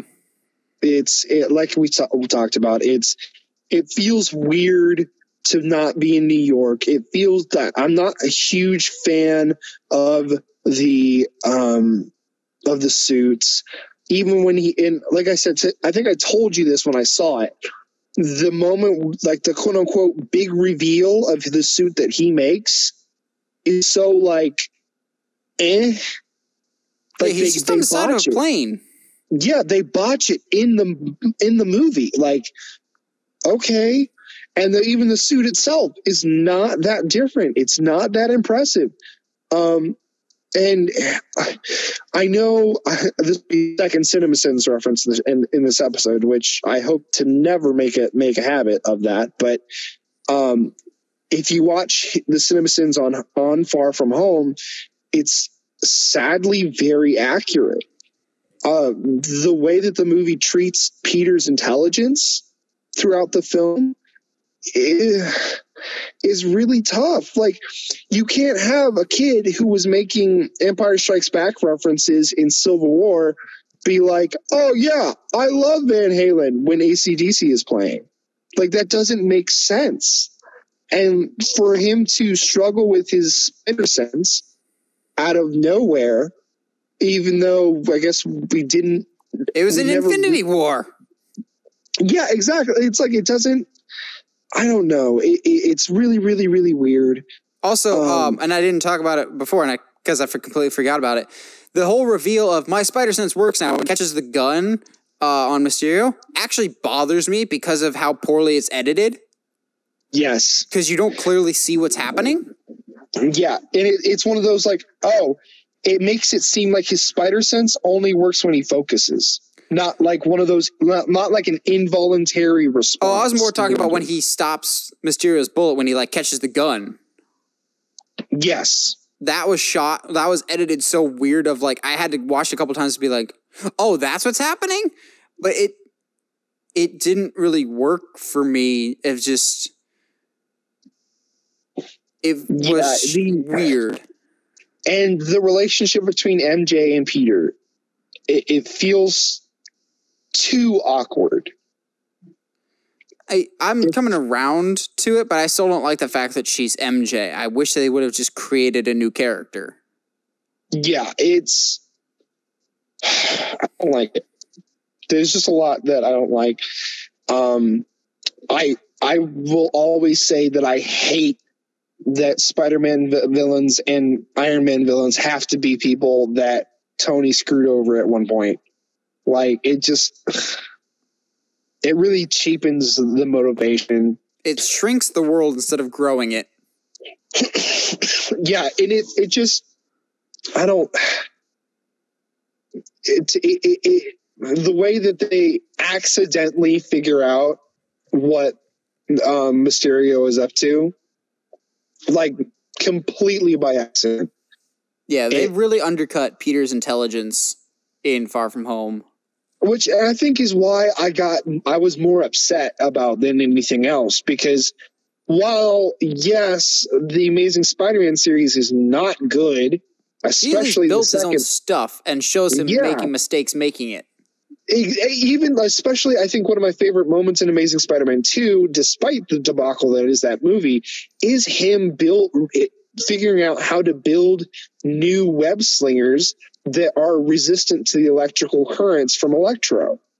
Like, to me, like, that's such a cool, like, very pinnacle Spider-Man Peter Parker moment that I think Far From Home feels like it just goes, yeah, we can sit here and say that he's a nerd and have him make pop culture references, but we're going to still make him kind of sound like a little bit of an idiot. Yeah, I still don't like that he uses Stark Tech, and people are like, what do you expect him to do? Stitch up his own suit by hand? Yes, actually, I do. Absolutely. I mean, because he learned how to sew because he had to, because he makes his own stuff. He doesn't rely on other people's gear because he can't afford it. I still think the best scene ever for Spider-Man is Civil War, but we'll talk about that later. Yeah. There's so much more than this movie does wrong than it does right.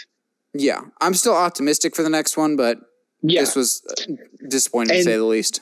Honestly, as much as I love that Simmons is back for Triple J, I feel like that was more of Marvel going, well, nobody else can see anybody in this role, so we're not even going to try. Who is it? So I heard Carl Urban's name thrown around, which I thought could have been fun. I mean, no, I heard Terry Crews, and I was all on board for that. I heard that as well, which could have been a lot of fun and could have felt fresh and something new. You know, in a perfect world, who I would have cast as J. Jonah Jameson if I couldn't have J.K. Simmons? Who? Ice Cube.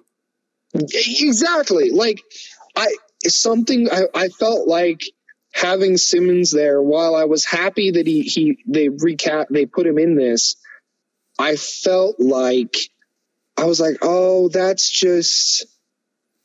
because you feel like nobody else can see him see anybody else as Triple J. Like, okay. Because no one else can be Triple J. See, but like, if you don't give anybody an opportunity, you'll never know. I don't care. I want J.K. Simmons for life. Okay. He's even voicing the animated stuff. There is no one else. Okay. Number 12 for me, Ant-Man and the Wasp.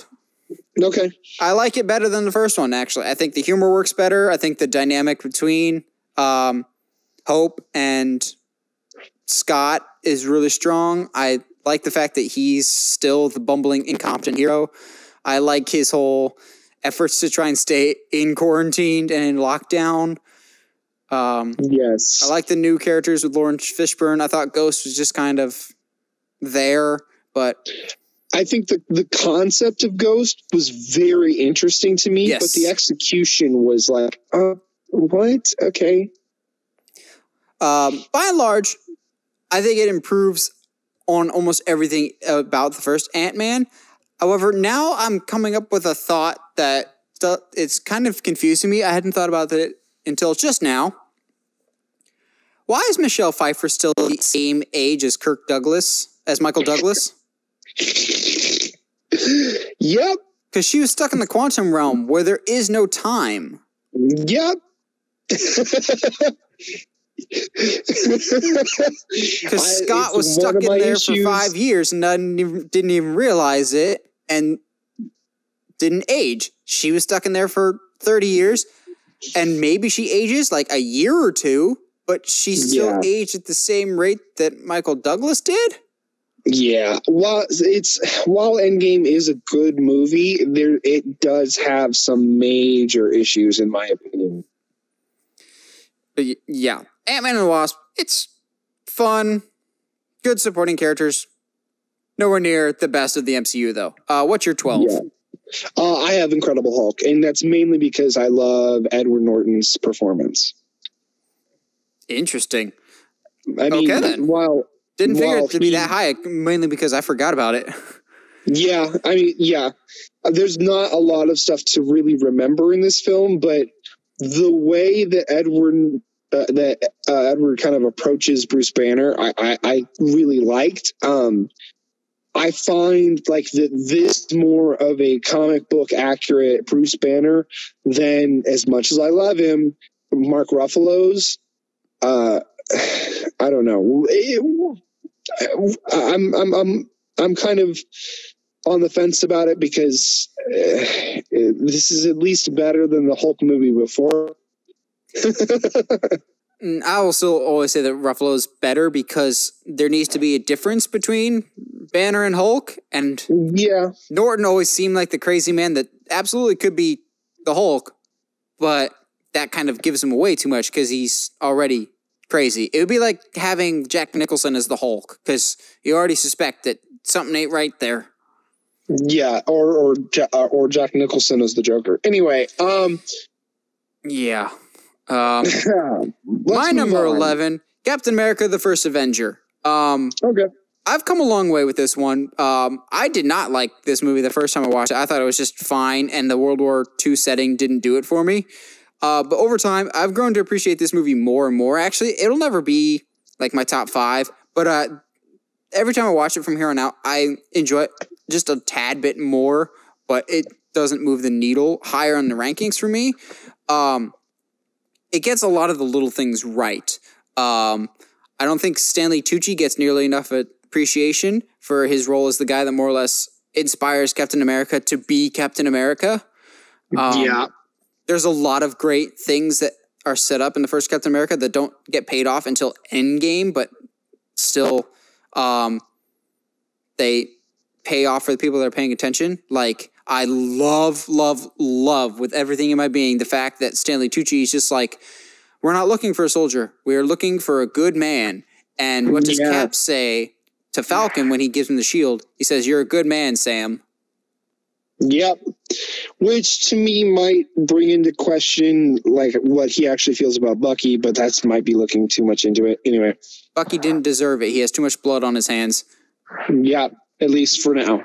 But also, the moment that really stands with me in the Captain America, the first Avenger, and it's just like personifies Cap, even more so than the I Can Do This All Day, is when he's still scrawny little Cap, when Tommy Lee Jones, because everyone forgets Tommy Lee Jones is in that movie, throws the dummy grenade, and he thinks so little of himself that he thinks he has nothing to do, that he can serve more for his country than just dive on the grenade and make sure everyone else is okay.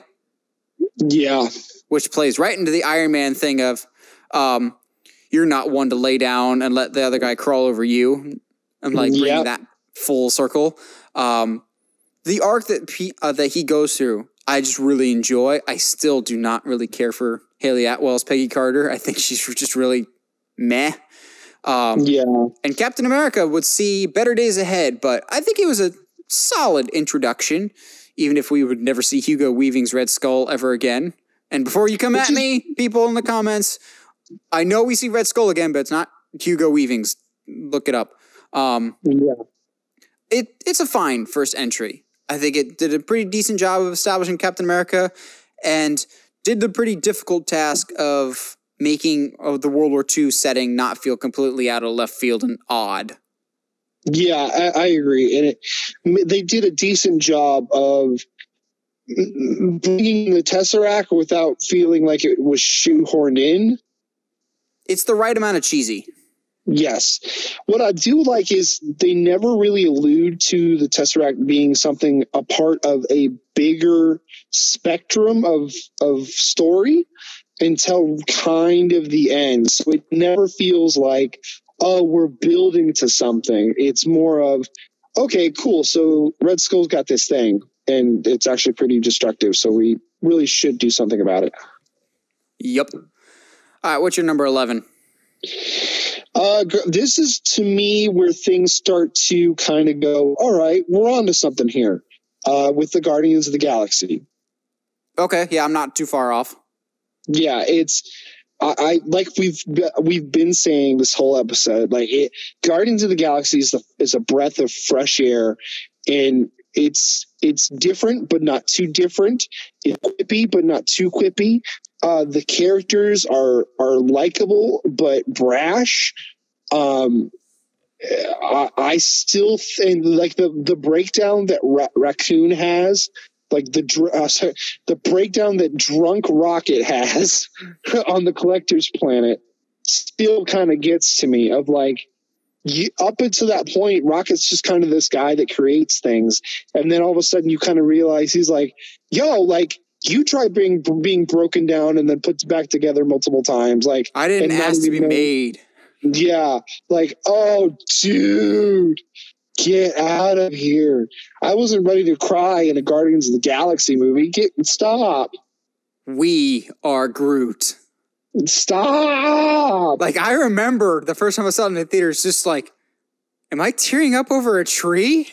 I am. Yes, by the same guy that did Iron Giant, he does it again.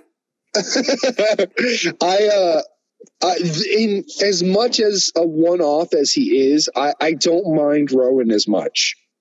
He's okay. He's cool enough and intimidating enough for me to feel like, okay, we've got to do something about him. But I'm okay with him being a one-off because I don't feel like he's interesting enough to do something else with. Yeah, he was bland. I'll talk about it later, but because I have it just a little bit higher than you do. Guardians is like renewed people's interest in movie soundtracks again. Yep. And now the first question everyone's mind is for Guardians 3 is, besides is Thor going to be there, is, so what's going to be on the soundtrack? You should have this on the soundtrack. And James Gunn's just going, can you all stop please asking me about this? Yep. Because Volume 2 was okay. Yeah, Volume 2's soundtrack was not nearly as good. Noticeable lack of Jackson 5. Well, we're there. We are now in the top 10, as weird as that is to say. For my number 10, I have one that I've liked ever since day one, and now people seem to forget about it, or even it's the cool thing to not like this movie as much or hate on it, which I don't think is understandable at all. We're getting to the point that I think this is actually becoming one of the more underrated movies in the MCU. My number 10, the first Thor.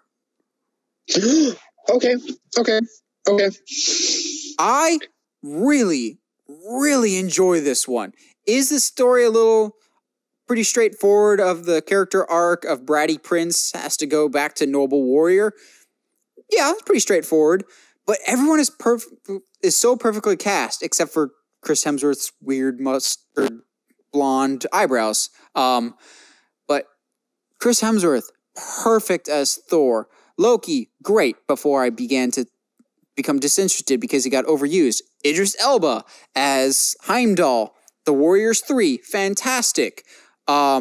Just the whole ensemble was great. Also, I'm still a little biased in the fact that it's one of the few times we actually get to see Thor with the winged helmet. That, holy crap, they made it look amazing and they were able to pull it off. And then for some reason, they immediately took the helmet away from him and wouldn't return it to him till one scene in Ragnarok. Give the man back his winged helmet. It's the best. Yes. But I love more than anything when he breaks into the crash site for the hammer. That's a great scene in and of itself when he's got to beat everybody and Hawkeye gets up and he's just like, Coulson, give me the order. I'm starting to root for this guy. And he goes to get the hammer and he fails. That moment does more character development and gives me more reason to care for the character than anything he had done up until that point of, you failed. You are now partly human and you know what it's like to fail, and I want to see you as a character get back up. Yeah. I feel like we don't talk about the humor nearly enough because still to this day, you know, plenty of people will quote that, "I like this drink, another," as they crash their cup. I still think it's one of the more underrated jokes. It's either, "My name's Coulson. All right, son of Cole, here's what we're going to do." That joke is good, as well as the, he goes into the pet shop. "I need a horse." "We don't sell horses. We just sell cats and dogs." "Well, give me one of them large enough to ride." Like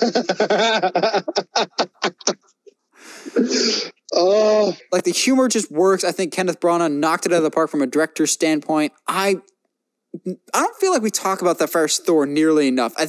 For some reason, I see a lot of people hating on it nowadays because it's the cool thing and they think it's one of the more boring ones. I really, really dig that first Thor movie. Yep. I'll talk about it when I talk about it. Alrighty. What's your number 10? Doctor Strange. Okay. I actually have it a lot higher than you, but I think partly because I've always been interested in how they're going to pull this off. I feel like it was a very ballsy move to basically have your main villain of the film not really appear until the last 15 minutes. Yeah, for me though, that's one of the weaknesses is what Caecilius? That's the guy's name. He's just kind of there. He is, but I feel like that whole scene of how Doctor Strange approaches fighting him, to me, shows how ingenious he is and how he's like, "I'll figure this out one way or another, especially now that I have the time stone." And I think there's some really fun moments, even towards the beginning when he's trying to guess the song years and stuff like that during mid surgery. And maybe that's because I love Scrubs so much. I feel like that's Scrubs and MASH. And I feel like that's very much something that would happen in that time. It felt real. I'm like you. I love Benedict Cumberbatch. I will say though, the one knock I have against Cumberbatch in Doctor Strange, his American accent needs work. He sounds like Dr. House. See, I love that he sounds like Dr. House. But both of them are not Americans trying to do a bad American accent. Yeah. I felt like the mental image of House becoming Sorcerer Supreme is too hilarious to not forget about. But I really enjoy Doctor Strange. I think, like you said, the visuals for me are what really did it. And I think from Doctor Strange, it kind of became a turning point of, you know what? Let's do stuff visually in our films that nobody else can do. A, because we're Marvel. B, because we're Disney. C, because we have the money and the time to actually do this. And D, we've earned it. We've worked our way up to this madness. Yes, absolutely. So, because I think from Doctor Strange on, the MCU, with some exceptions, really does try to push the envelope visually. Yeah, it really tries to expand the universe on multiple planes. Yes. Planes. I know, I did it on purpose. What you got for number 9, my man? Here's where I'm going to have Guardians of the Galaxy. Okay. The first one. I really, really dig it. Like I said, a tree made me cry with "We Are Groot," because at that point you're just like, I mean, he can grow back, but we don't know the extent of his growing back abilities. Just the humor. It was Marvel humor that we come to know, but it wasn't at the same time. Just the quips that they were using and the way that they're interacting was completely different. Still, and again, I lament that Drax has changed so much. Guardians 1 Drax is still the best of, you can't tell him any jokes, it'll just go over his head. Nothing goes over my head. My reflexes jerk too fast. I would catch it. I think one of my favorite things is when they're getting processed at the jail, and Rocket makes this snide remark of basically like, "I've broken out of all the jails, prisons. We won't be here long." Also, can we talk about the unsung hero of Guardians of the Galaxy that we don't talk about nearly enough, and that's John C. Reilly? Dude, my guy. He was so good. He's so good. This is kind of the first thing that Riley did that was a little bit more serious, wasn't it? Like, I might be wrong on that. What year did Wreck-It Ralph come out? Oh, I think Wreck-It Ralph was before that. He did something before this though, with I believe it's Joaquin Phoenix. I don't remember though. I don't know why, but my immediate thought was Walk Hard, the Dewey Cox story. Get out of here. Which is a parody of Joaquin Phoenix's Walk the Line. But no, yeah. John C. Reilly's, I think to me, this is the first time I kind of noticed him. And then I really noticed him in Kong Skull Island, in which case he's the best thing about that movie. Yes. Yeah, like the entire supporting cast, I've said it before, soundtrack, one of the best movie soundtracks ever. I'm still jamming out to that in my car from time to time. Just fantastic. Great visuals, just great cast, all around a lot of fun. Only weakness I think the movie has is I think the villain is a bit lackluster, but for a while there, that was the MCU in a nutshell. Yeah. But as a whole, Guardians is just so much fun. Yeah, he's there for a purpose and he fulfills the purpose. It's not like we were asking a lot from him in this film. So it was just kind of like, okay, yeah, you did your thing. All right. What's your number 9? Black Panther. Really? Wow. Yeah. I have a little higher up here. I think I agree with what you said about the final fight. But I think because of the aftermath of the final fight, in that our hero changes, in that he's like, it's one of the things that causes our hero to be like, maybe I need to rethink some things. I think that elevates a lot of the adventure that gets us to that point in the film. Fair enough. Me, sorry. I think, like you said, I love the first fight when the mountain tribe comes, and there's so many iconic moments in that I think have seeped into popular culture that I don't think any other film has really done. With the Wakanda Forever, it's Challenge Day. Like I guess because I've worked in kitchens most of my life, you meet a lot of the same kinds of people, and like on a hard day, come on guys, it's Challenge Day. Like I feel like there's a lot of stuff that comes from this film that really resonated with the culture of our time. Not just like, hey, let's make a black superhero, but also it made a black superhero that you could be proud of, and not just like, oh yeah, that's Steel. Oh gosh. Yeah, you know what? Like it was really. I think it was. Do I think it's a really incredible movie? No, it's a pretty good movie, but it's definitely something culturally that I don't think will be forgotten. Agreed. My only request for Black Panther 2, can we please give him the high-collared cape? Yes, just for fun. Just because I love that design. My number 8 is the one and only time that I've ever liked this character from start to finish, Iron Man, the first one. Ah, yay!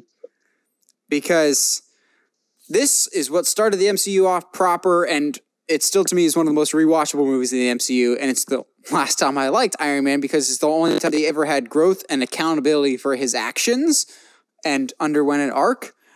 Yeah. And it's crazy because I also have it at 8. Oh, fantastic. Yes. It's just, there's so many little details that they remember that just are great. Like, I bawled my eyes out in Endgame when his daughter's just like, can I have a cheeseburger? I'm like, ugh. Crushes me. Because you latch onto that first Iron Man so much. And while I eventually grew to hate the character of Iron Man, that first one was so good. And he became such a character that you can immediately get behind. But also, for 2008, the CGI still really, really holds up to the point of not knowing at times what's the physical stuff and what's the CGI. Yeah, I agree. And there's some really, really cool moments that I don't think A, we've ever seen before, and B, had really ever seen since. Like the scene where that tank shoots at him and misses, and he just shoots a little missile and it blows up the entire tank. Like, and he walks away from it, sparking thousands of nerdy wallpapers for the rest of time. Oh, yeah, I agreed. But it was such a unique moment that I don't think we had ever seen before. And there's a lot of stuff, like the scenes of him learning how to fly with his new suit. Like, that was incredible. And even though the moments where he's like, you gotta run before you can walk, Jarvis, and Jarvis is like, wait, no, hold on.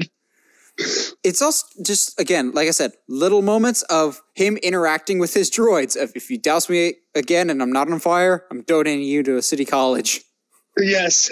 But like, I agree. It's the last time for me when Tony actually shows some growth, actually is like, yo, like, I've got some stuff going on behind the scenes that I need to address. And like when, what's her name? Christine Everhart, the reporter that he slept with. It's just like, you allowed this to happen, and she gives him all the pictures from Golmira. He immediately stops what he's doing and immediately goes over there to try and get some answers for what happened. Like, immediately trying to take responsibility and figure out what's going on. And because he didn't know. And we talk about MCU not having great villains. Obadiah Stane is pretty cookie cutter, but he's really not that bad. He's a pretty enjoyable first villain for the MCU. I mean, that's because it's Jeff Bridges, bro. He did start the annoying trend of the first villain always has to be the reverse version of whatever our hero is. Yeah. But that's nothing new for the MCU. For comic book movies, I mean, the MCU didn't pioneer that. It's just an annoying trope I see. But yeah, that first Iron Man is just so much fun. It's got this cool factor that a lot of other MCU movies don't have. And I don't know how to properly describe it. It really revived, much like Guardians of the Galaxy, it really revived like a love for like old, like classic rock. Just the use of AC/DC, the use of Ozzy Osbourne, like that kind of, that music was very iconic in used in the film. For sure. I feel like at times we don't give Jon Favreau nearly enough credit for that first Iron Man. I mean, some people might not, but I mean, I love me some Jon Favreau. So, we like him now, but I feel like we don't talk about his role in starting the MCU. Like, we always give Kevin Feige and the Russo brothers credit. I'm like, Favreau started this off, guys. And honestly, I think for a long time, I didn't realize that the guy that was playing Happy was the one that directed the first one. That more or less had to go to bat for Robert Downey Jr. to make sure he was the one that was cast. Yep. Which, yeah, that's awesome on your part, Jon Favreau. Yeah. And Jon, since then, has proved he's one heck of a director.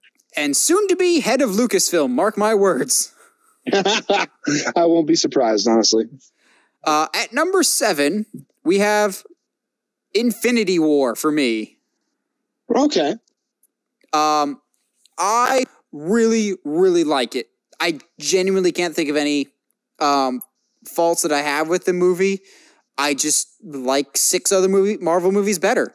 I think it brought the stakes in big time with the snap at the end. But even before that, it's considering how long it is, it's really well paced. Everyone gets their own time to shine and their own like little mini missions of Doctor Strange and Iron Man are in this section doing this thing. Cap and his crew are doing their own thing. Also, bearded Cap is great Cap. Yes, he is. And just that final battle in Wakanda to try and stall for time. Great. Yeah, off the top of my head, I can't think of any real major complaints with Infinity War. I really, really enjoy it. I just think there's 6 that I enjoy more. Fair enough. What's your number 7? I have the Avengers. Okay. Mine's definitely higher, but glad it's at least in the top 10. Yeah. The main thing I think is, while this is a great film, I think seeing the Avengers now in the light of all these years, looking back at it, being that they brought Coulson back for the Agents of S.H.I.E.L.D., being that certain things that have happened since, it kind of makes certain things that happen in Avengers feel cheap and not as big. I still stand by my totem pole of, I don't think Avengers would have been as big if it wasn't preceded by, if it didn't have all those solo movies before it, building to it. That being said, though, it is easily, it's my number 7, man. It's easily one of my favorite, and in my opinion, most rewatchable of the Avengers films. I will give you that. Even though it's not my number 1, spoiler alert, I will say, hands down, Avengers is probably the one Marvel movie that I've seen more than any other by far, because it is the most rewatchable. Also, because Joss Whedon's very specific about how he shoots stuff, it's by far the best looking. Yes. Like, it looks so good in 4K. I will say I dislike the Cap suit in this one the most. I'm not going to fight you on that one at all. And I think it's he's Puerto mostly Rico, just man. the helmet. Have you seen those? The what? Have you seen those memes that he's Captain Puerto Rico because he's actually the Puerto Rican flag instead? I mean, I've seen the ones that are Captain Texas, because that's also the Texas flag. True. Anyway. Yeah, that suit is... Yeah. It's a little tough. The helmet, I think, is what really gets me. And he doesn't have it on for very much because I think they know it looks dumb. Yeah. But overall, it is the pinnacle moment when the Avengers first come together. It's the pinnacle moment when everybody is actually working together. As many questions as it raises, Mark Ruffalo's line of that's my secret Cap, I'm always angry, is still super cool. Still goosebumps of just heck yeah. And then you're like, it can't get any better than this. And then Age of Ultron came out and you're just like, you're right, it can't. And then Endgame came out and like, oh, nope, never mind. Yeah. That's why I think I'm still upset, and I understand it's a licensing issue. But I think Mark Ruffalo, if there was ever a Hulk that deserved a solo movie, it'd be Mark Ruffalo's. Maybe. I don't know. It's like a lot of Marvel properties. It's complicated. Yeah, it is. Well, my number 6, I think that people at home will agree with me, just not Josh. My number 6 is Civil War. Actually, yeah. Let's label it correctly. Captain America Civil War, because I feel like all too often people just label it Civil War, but that's one of the things that I like about this movie is, yes, it's called Civil War, but it still feels like a Captain America movie, and it revolves around him. It doesn't just devolve into Avengers 2.5. It's still clearly a Captain America movie. And considering how big the cast is, I think it's incredibly well balanced, and I think people are used in the right amount. Hawkeye, key player in this movie, not overused. He doesn't have a lot of screen time, but he's used the perfect amount. I know you didn't like how they introduced certain people. I think Civil War is a perfect place to introduce characters like Spider-Man and Black Panther.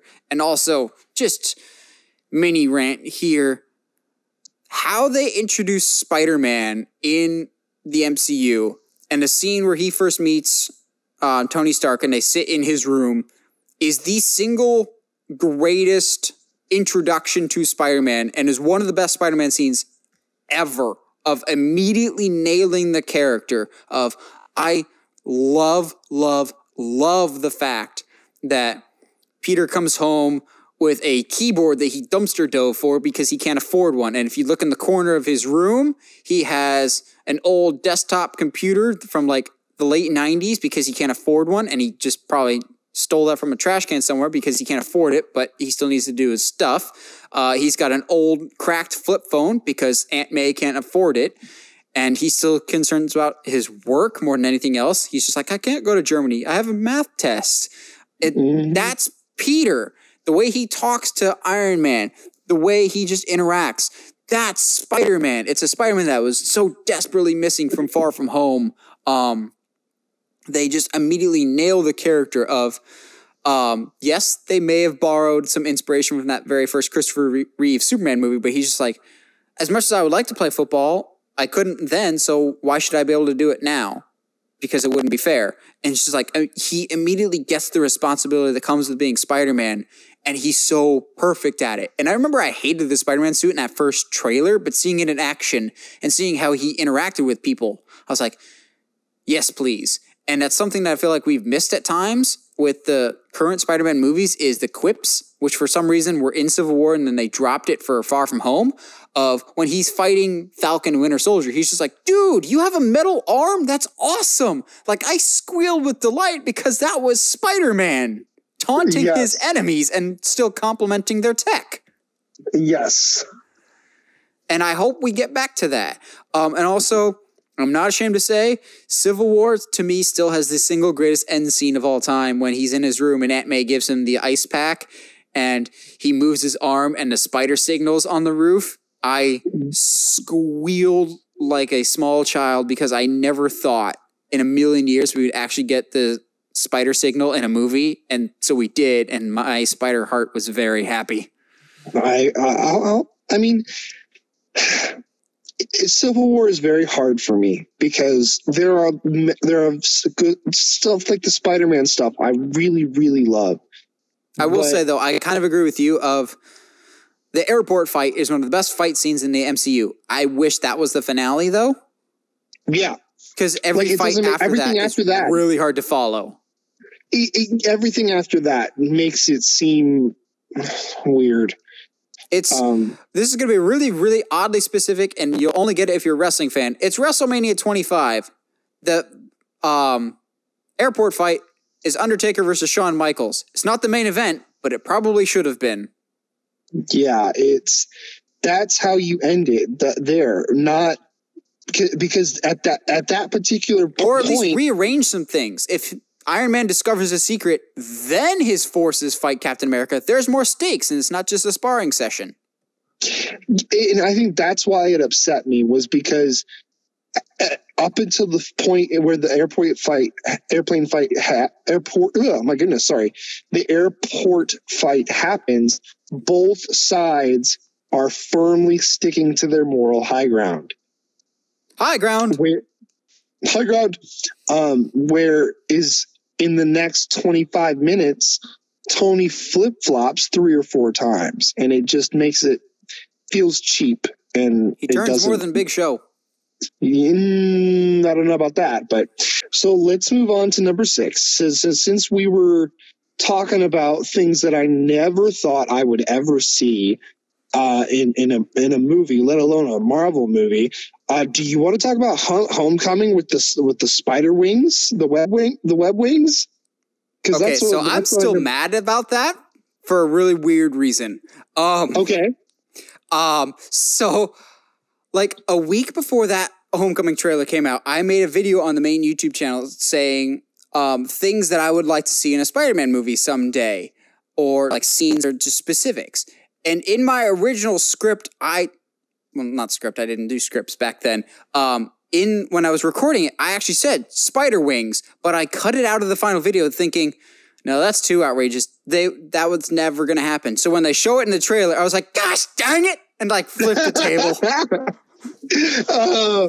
But I think for me, the pinnacle moment of like, I mean, outside of all the scenes in Civil War, the pinnacle, like, yes, this is Spider-Man, is when he has that moment when he's crushed by everything. Can't talk about it yet. I can't talk about it yet. I know. Why are you doing this to me? Yes, I know this one's a lot higher for you. But I think this is the one instance where Tony Stark screwed me was done very well. And I think that's primarily of who played the villain. Michael Keaton, Batman. Exactly. Birdman played another Birdman. He's so good, and I never thought that I would be legitimately terrified of Vulture. Oh gosh, dude, when they're stopped at that stoplight and he's like, good old Spider-Man, always there to save the day. I was like, oh, dude, that awkward prom date car ride. That's one of the few times that they changed the comics and it actually worked for the better, because yes, Liz and Adrian Toomes should not be connected are not connected in the comics. So, like, I remember seeing it in the theaters and everyone just, like, big old gasp of, oh, crap. You done messed up, Aaron. But I really like it because I think it makes, and I think that's why I didn't mind this one as much, is because it was like, oh, he just happened to be an ex-Stark employee, but he's got a personal connection. No, he wasn't even a Stark employee. He wasn't? No, he was a contractor that was on cleanup crew, and his job got taken away by somebody that worked for Stark. Okay. So he didn't work for Stark, but he got his job taken away by someone that reported to Stark. Yes, and then he's been stealing Stark tech or whatever. But I think what builds him up more is that personal connect, that sudden, out of nowhere personal connection to Peter. Yeah, I'll talk about it more in a little bit. I know you will. I didn't want to put too much out. What's your number 6 one? Pull my hair out here. But it's not too far away from me, actually. Yeah, I have no doubt. My number 5 is one that you haven't talked about yet, actually, so that's always good. Which surprised me because I thought you would not like this movie because it replaces a movie that I know that you've wanted forever, a Planet Hulk movie. And of course, I'm talking about Thor Ragnarok for number 5 for me. Yeah, boy. I love you, Taika Waititi. Keep making wonderful movies. You single-handedly saved the Thor franchise. Yes. Because we've talked about Dark World is a mess, and I was not excited for Ragnarok until they said Taika Waititi was doing it. And this was, I had already seen What We Do in the Shadows by that point, so when they said he was attached to it, it's just like, oh, we're back on track now. But I didn't realize how back on track we were, because not only is it the best Thor movie, it cracks my top 5. It's so good. It is. It's very good. Because it's funny, but also there's some great action with the Colosseum fight, but also one of the coolest non-Endgame single shot frames in any Marvel movie of when he's descending from all heaven with while he's more or less riding the lightning with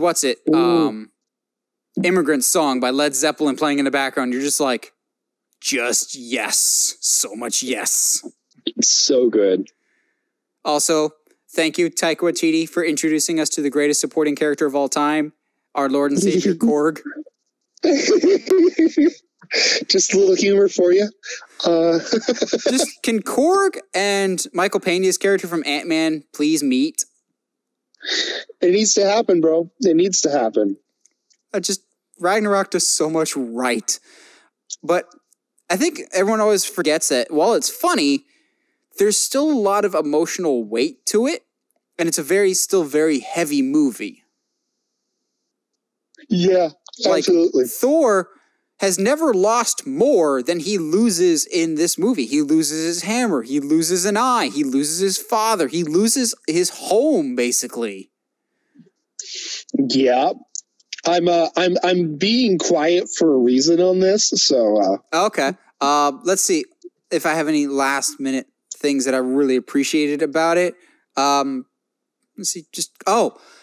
I both love and hated the fact that someone pointed out to me that when Thor and Loki are in that elevator together, that's the last time they're working together before Loki dies.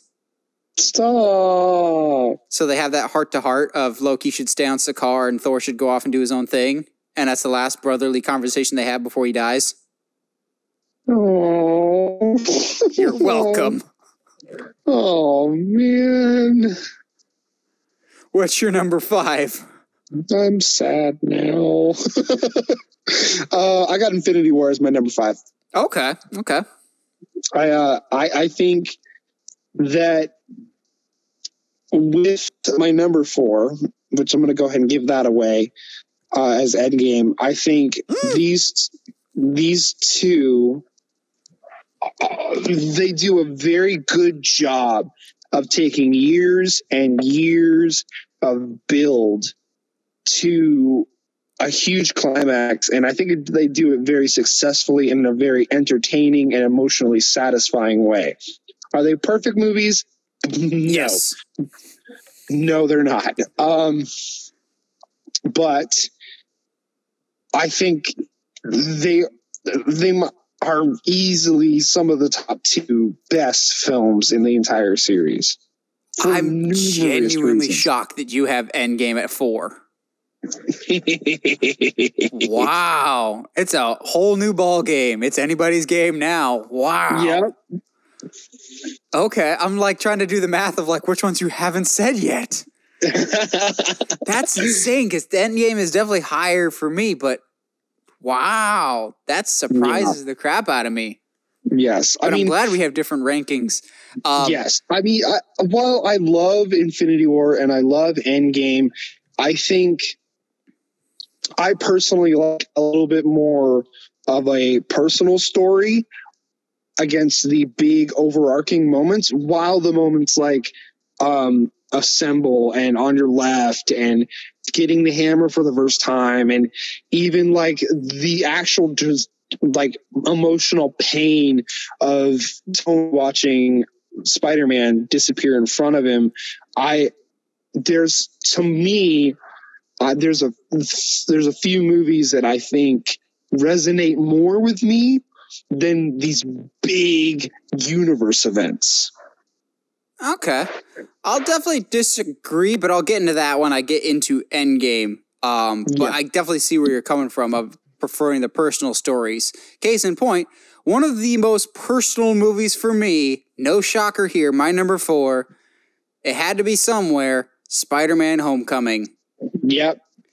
This, I'm not ashamed to say at all, this movie gave me tears of joy that this Spider-Man fan has been waiting for a very long time, because it got back to the core of what I read for years upon years as a Spider-Man fan of Spider-Man in high school as a normal, relatable kid. It's the most, this feels like the Spider-Man that I read of not necessarily the most socially awkward, but he prefers to just be by himself making Legos with his friend Ned. But he understands the responsibility that comes with it. And yeah, it's time that I talk about, for at least for me, one of the best scenes in the MCU when he's crushed under the Rebel. And yeah, this is the scene that made me cry happy tears because it's a scene that's literally ripped straight out of the comics, in which in that comic, Doc Ock drops a whole bunch of equipment on him that's like 2 or 4 tons. So like a lot of weight, a weight that he's never had to lift before.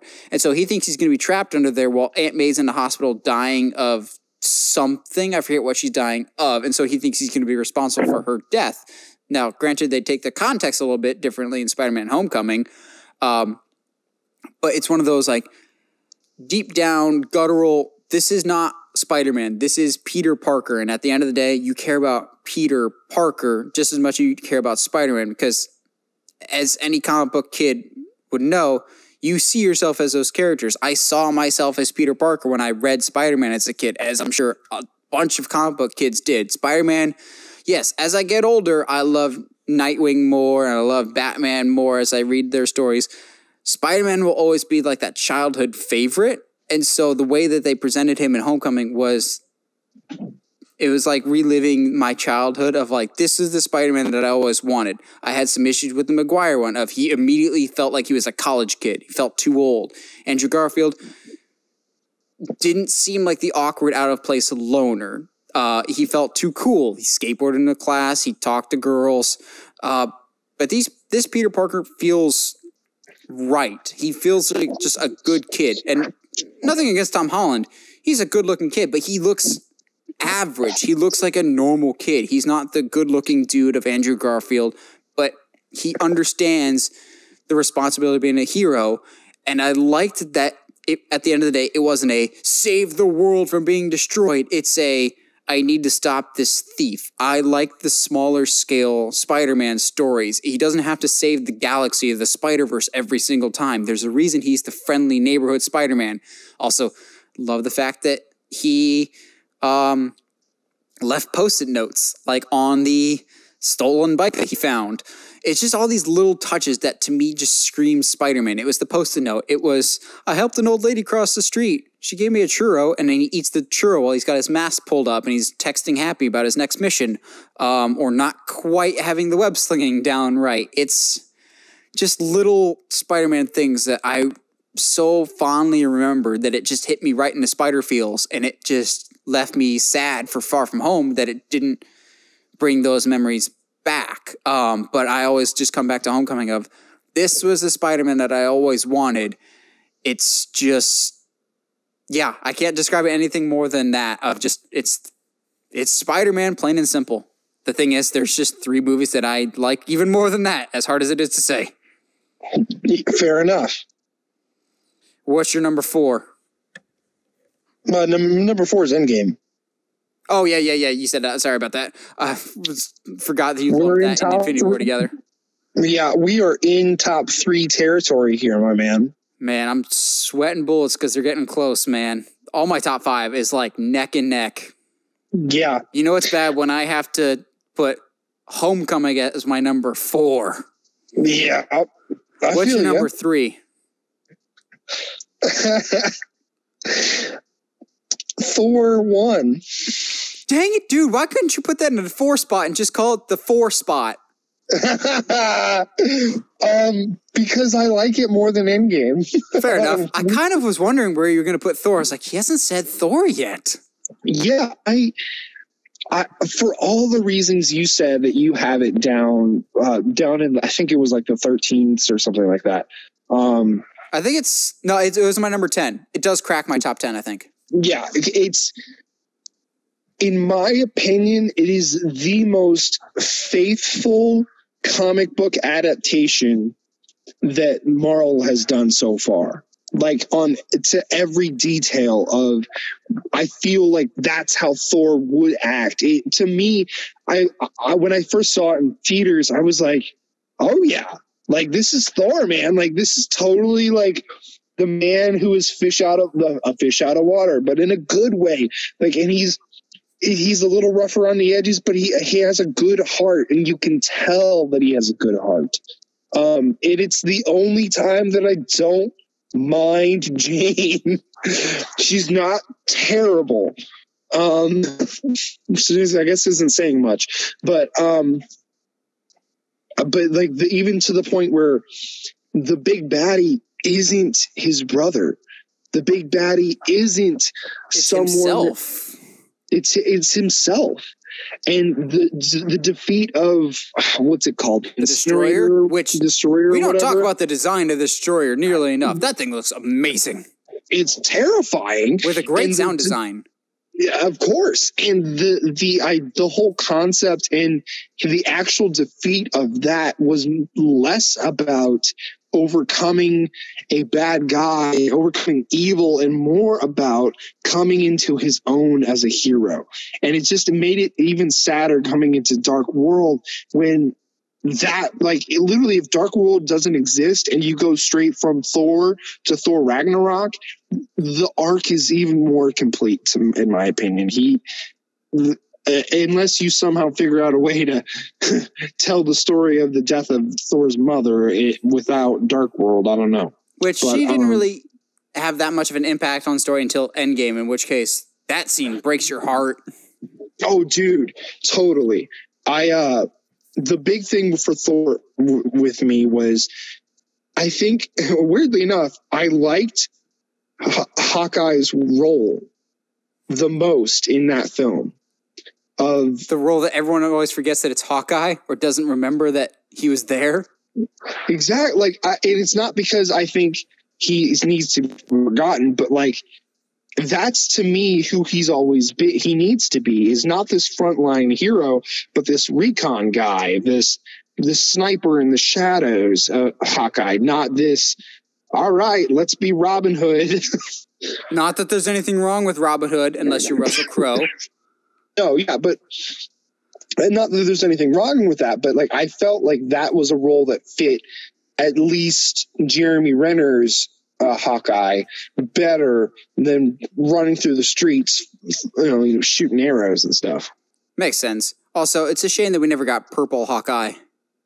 It is. However, I think it's on the way. I don't think it's Jeremy Renner, but I think it's on the way. Haley Steinfeld, please. Let's go. My number 3 is the first Avengers movie, the one that I've seen the most. I just really, really enjoy this one. Also, it's a weird nitpick, but a lot of the Marvel movies, at least from a visual standpoint, because I'm a big like home theater person, as well as like I would still prefer to see it in the theater, but I want the best quality when I watch it at home. Avengers, the first one, is still the best looking one because by and large, Marvel, for some reason, hasn't done the best of like the best looking movies in terms of visual presentation. Like if you upscale to like 4K or just like cleanness. But the first Avengers, even though it's 2012, still is the best looking one. Of holy cow, it's like sharp, it's crisp, really clear image, but it's just nails all the characters. Didn't really dig Iron Man, but you understand why him and Cap are at odds, and that would sow the seeds for their entire relationship going forward. Loved Thor's interaction with everyone when he first met them. Loki was a natural villain. He made a lot of sense. I remember being in the theater when they showed Thanos and everyone in the theater pretending to know who he was. Yep. It's just so excellent, and you think it's never going to get any better than this. And for a while there, it didn't, until it did. It just broke the doors down. I just love that first Avengers so much. It's just excellent. I would agree, man. I mean, I think the only reason that it's not that high for me is just because of I'm having trouble separating what we know now from it, and kind of how some of the stuff. I'll still stand by. I think the Avengers is not as good if it doesn't have the movies before it. Well, funny you should bring that up. That's actually the big thing that I have against my number 2, just barely number 2, Avengers Endgame. Okay. I love Endgame, but I fully understand that if you haven't seen the movies leading up to it, it does not have the same oomph. And boy, does it pack an oomph, but only if you've seen the required stuff leading up to it. Yeah. It's not the strongest standalone movie, but as a movie as itself, it is one of the most rewarding experiences I've had. You said you like more of the solo story-based movies. I appreciate Endgame because it has both. Yes, it's got the big spectacle of me, no joke, genuinely losing my voice in the theater when Cap picked up Mjolnir because I actually jumped out of my seat screaming for joy because I've waited so long for that to happen because I love Cap. And then Assemble, if I had any voice left, I lost it there. But yes, it's got those grand moments, but then the moments that I really remember and take away and hit me the hardest more than anything else are moments like Cap giving this shield to Sam and telling him that you're a good man and he's going to more or less be the new Cap, and that he ends up with Peggy, and that just fills your heart with happiness of like Cap finally gets, I will say Cap and Iron Man both get what they deserve. Iron Man has been avoiding death for years, and he got the life that he frankly didn't deserve. And you even hate him in Endgame of, yeah, I have a family. I got off scot-free. Screw the rest of the world that could potentially be saved here. So he kind of gets what he deserves, whereas Cap has never really been able to find happiness. It got taken from him. So he got what he deserved. Or Hawkeye has this great individual story moments when he gets to call his wife and hear their voice again after his story of being essentially a ruthless murderer for a while there. I just love Endgame, and I know some people didn't like the runtime. For me, it flew by. I think Endgame was incredibly well-paced. It balanced the epic, the grand, the huge scale of the story, but still really took the time to have those quiet moments of Cap leading the group therapy session, more or less replacing Falcon, who that's what Falcon used to do. Doing that, just all the wonderful callbacks, some obvious, some really, really subtle, like the last thing he says to Bucky before he goes back in time is, don't do anything stupid till I get back. How can I? You're taking all the stupid with you. That's his final thing that he says to him before he goes off to the war. And the very first Captain America from 9 years ago, from 8 years ago, it was just so good and rewarding. I just loved it so much. But the only reason it's not at number one is because you need to watch those other movies to really appreciate Endgame. I think it still really works as its own thing, but you don't fully get it as much. My number one is you don't need any other context. It just stands on its own. Yeah, I think Endgame, there's a lot of really good things about Endgame, but I think that is something that I felt like one of the reasons it's not higher, or maybe I hold in a higher esteem, as I feel like I never feel like a film should require research before the watch. Isn't that right, Zack Snyder? Yes. I never feel like you should have to see all of the films before you see this one. That being said, I think they do a decent job of making it so you don't have to necessarily. But there's a lot of things that I don't think make as much sense unless you've seen everything else. Fair enough. What's your number two? Winter Soldier. Okay.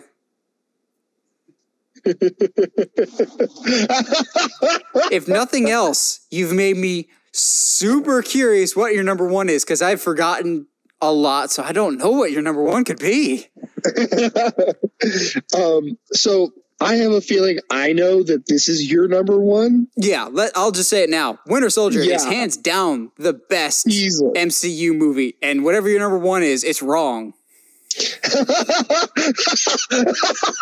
It's kind of like my worst MCU heard. Like, I'm really curious what your number one is, but we'll get there in a little bit. But yes, I can discuss Winter Soldier all day, any day.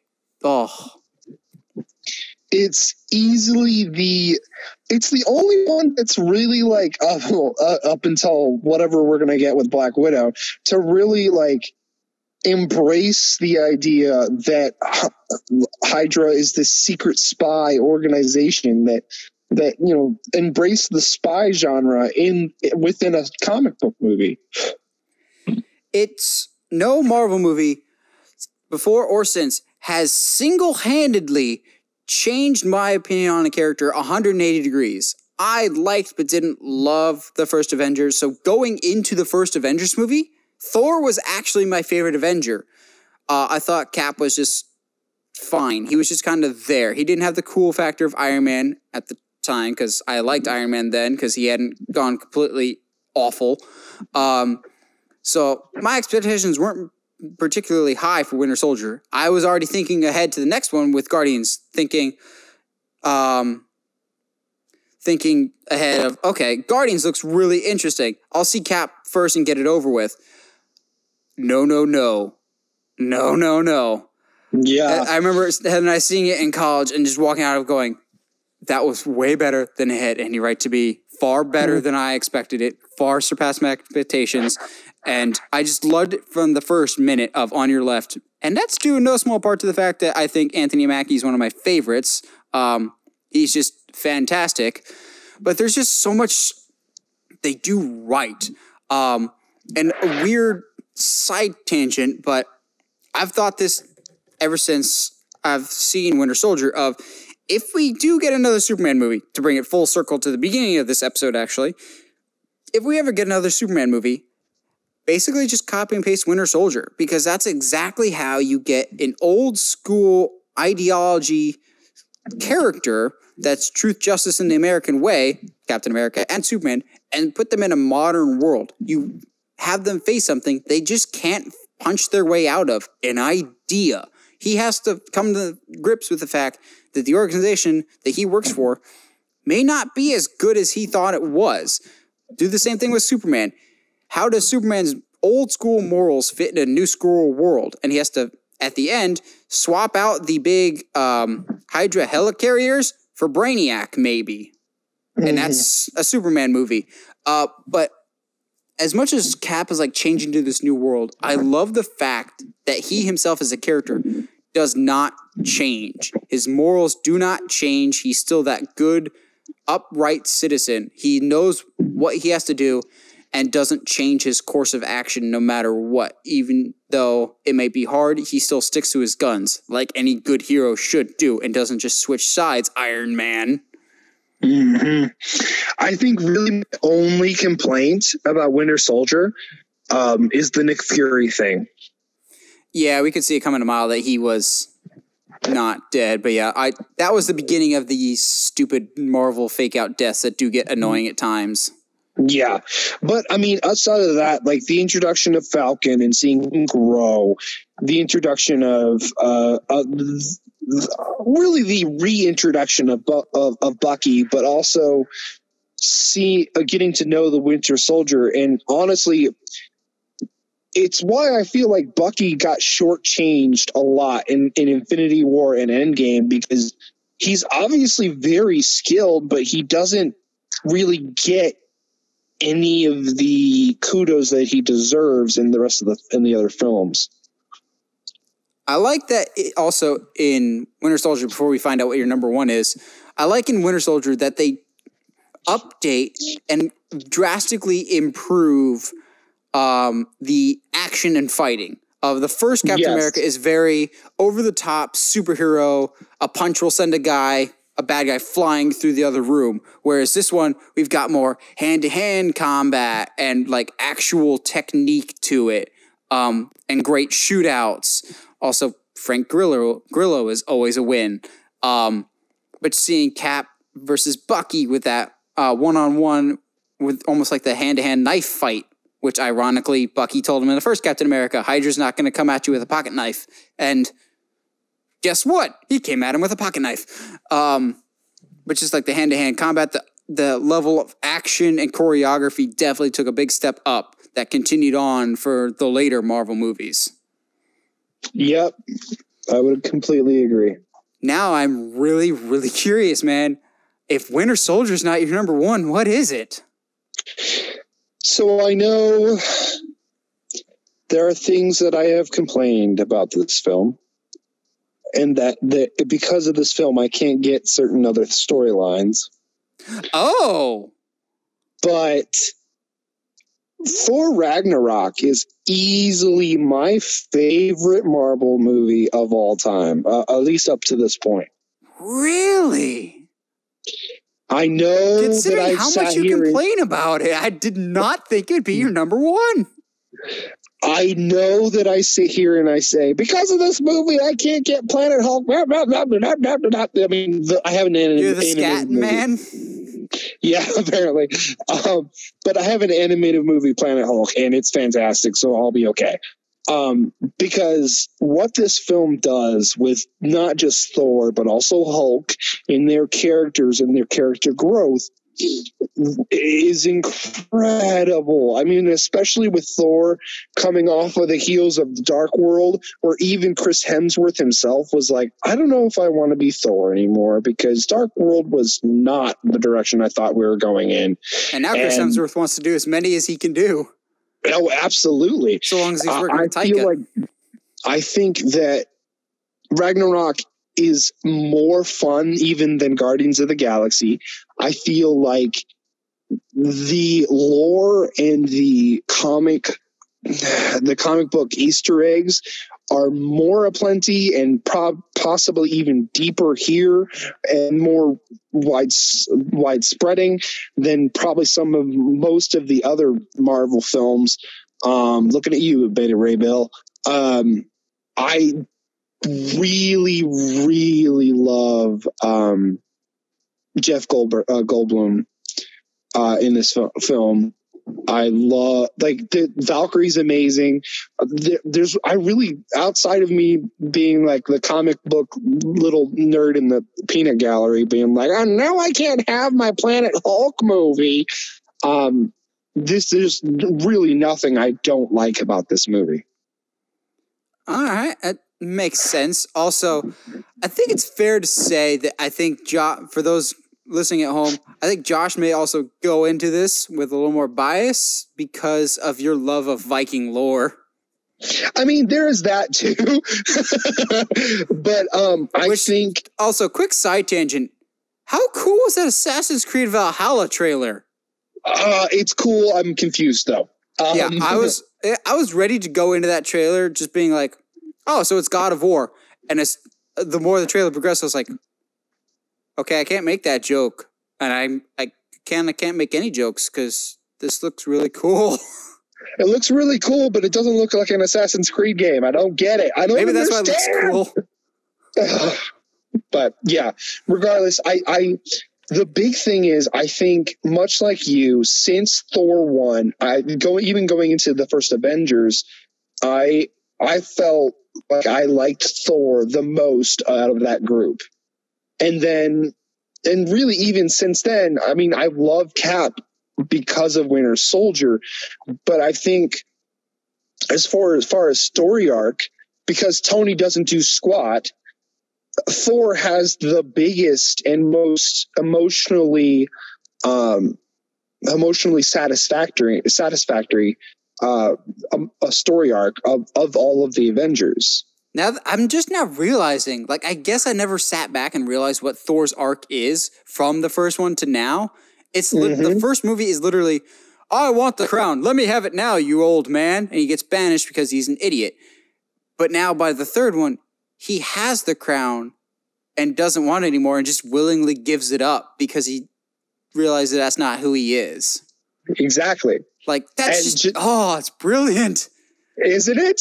And like, just the fact of the loss that he took from Thanos breaks him so much that in Endgame he has to go hit, like, the moment he realizes that he can interact with his mother one last time, and like, that's what gets him over the hump, is that mother's like, you're a good guy at your core and you're still worthy. Like, despite this loss, despite letting your people down, like, you are still worthy. You still got it in you to bring back all that you've lost. Like, I know people like Fat Thor because he was funny and look at him, he's fat now. But look past that, he's one of the most interesting characters of the sadness of the character and the weight of everything. There's certain moments in Endgame that I think he's so good at. Yes, he's all jovial and funny, and then as soon as Hulk says Thanos, his demeanor immediately changes and the room just becomes so uncomfortably silent. But the scene that breaks me is when they finally get the glove that can hold the stones. And Thor's just like, let me do it. And he's so desperate to fix his mistake by not killing Thanos. And Tony just looks at him and goes, you're in no shape to do it. And he's not talking about his physical state anymore. He's literally talking about his emotional state. And you're just like, oh, man. Yeah. So, I mean, to me, that's why Ragnarok is my favorite.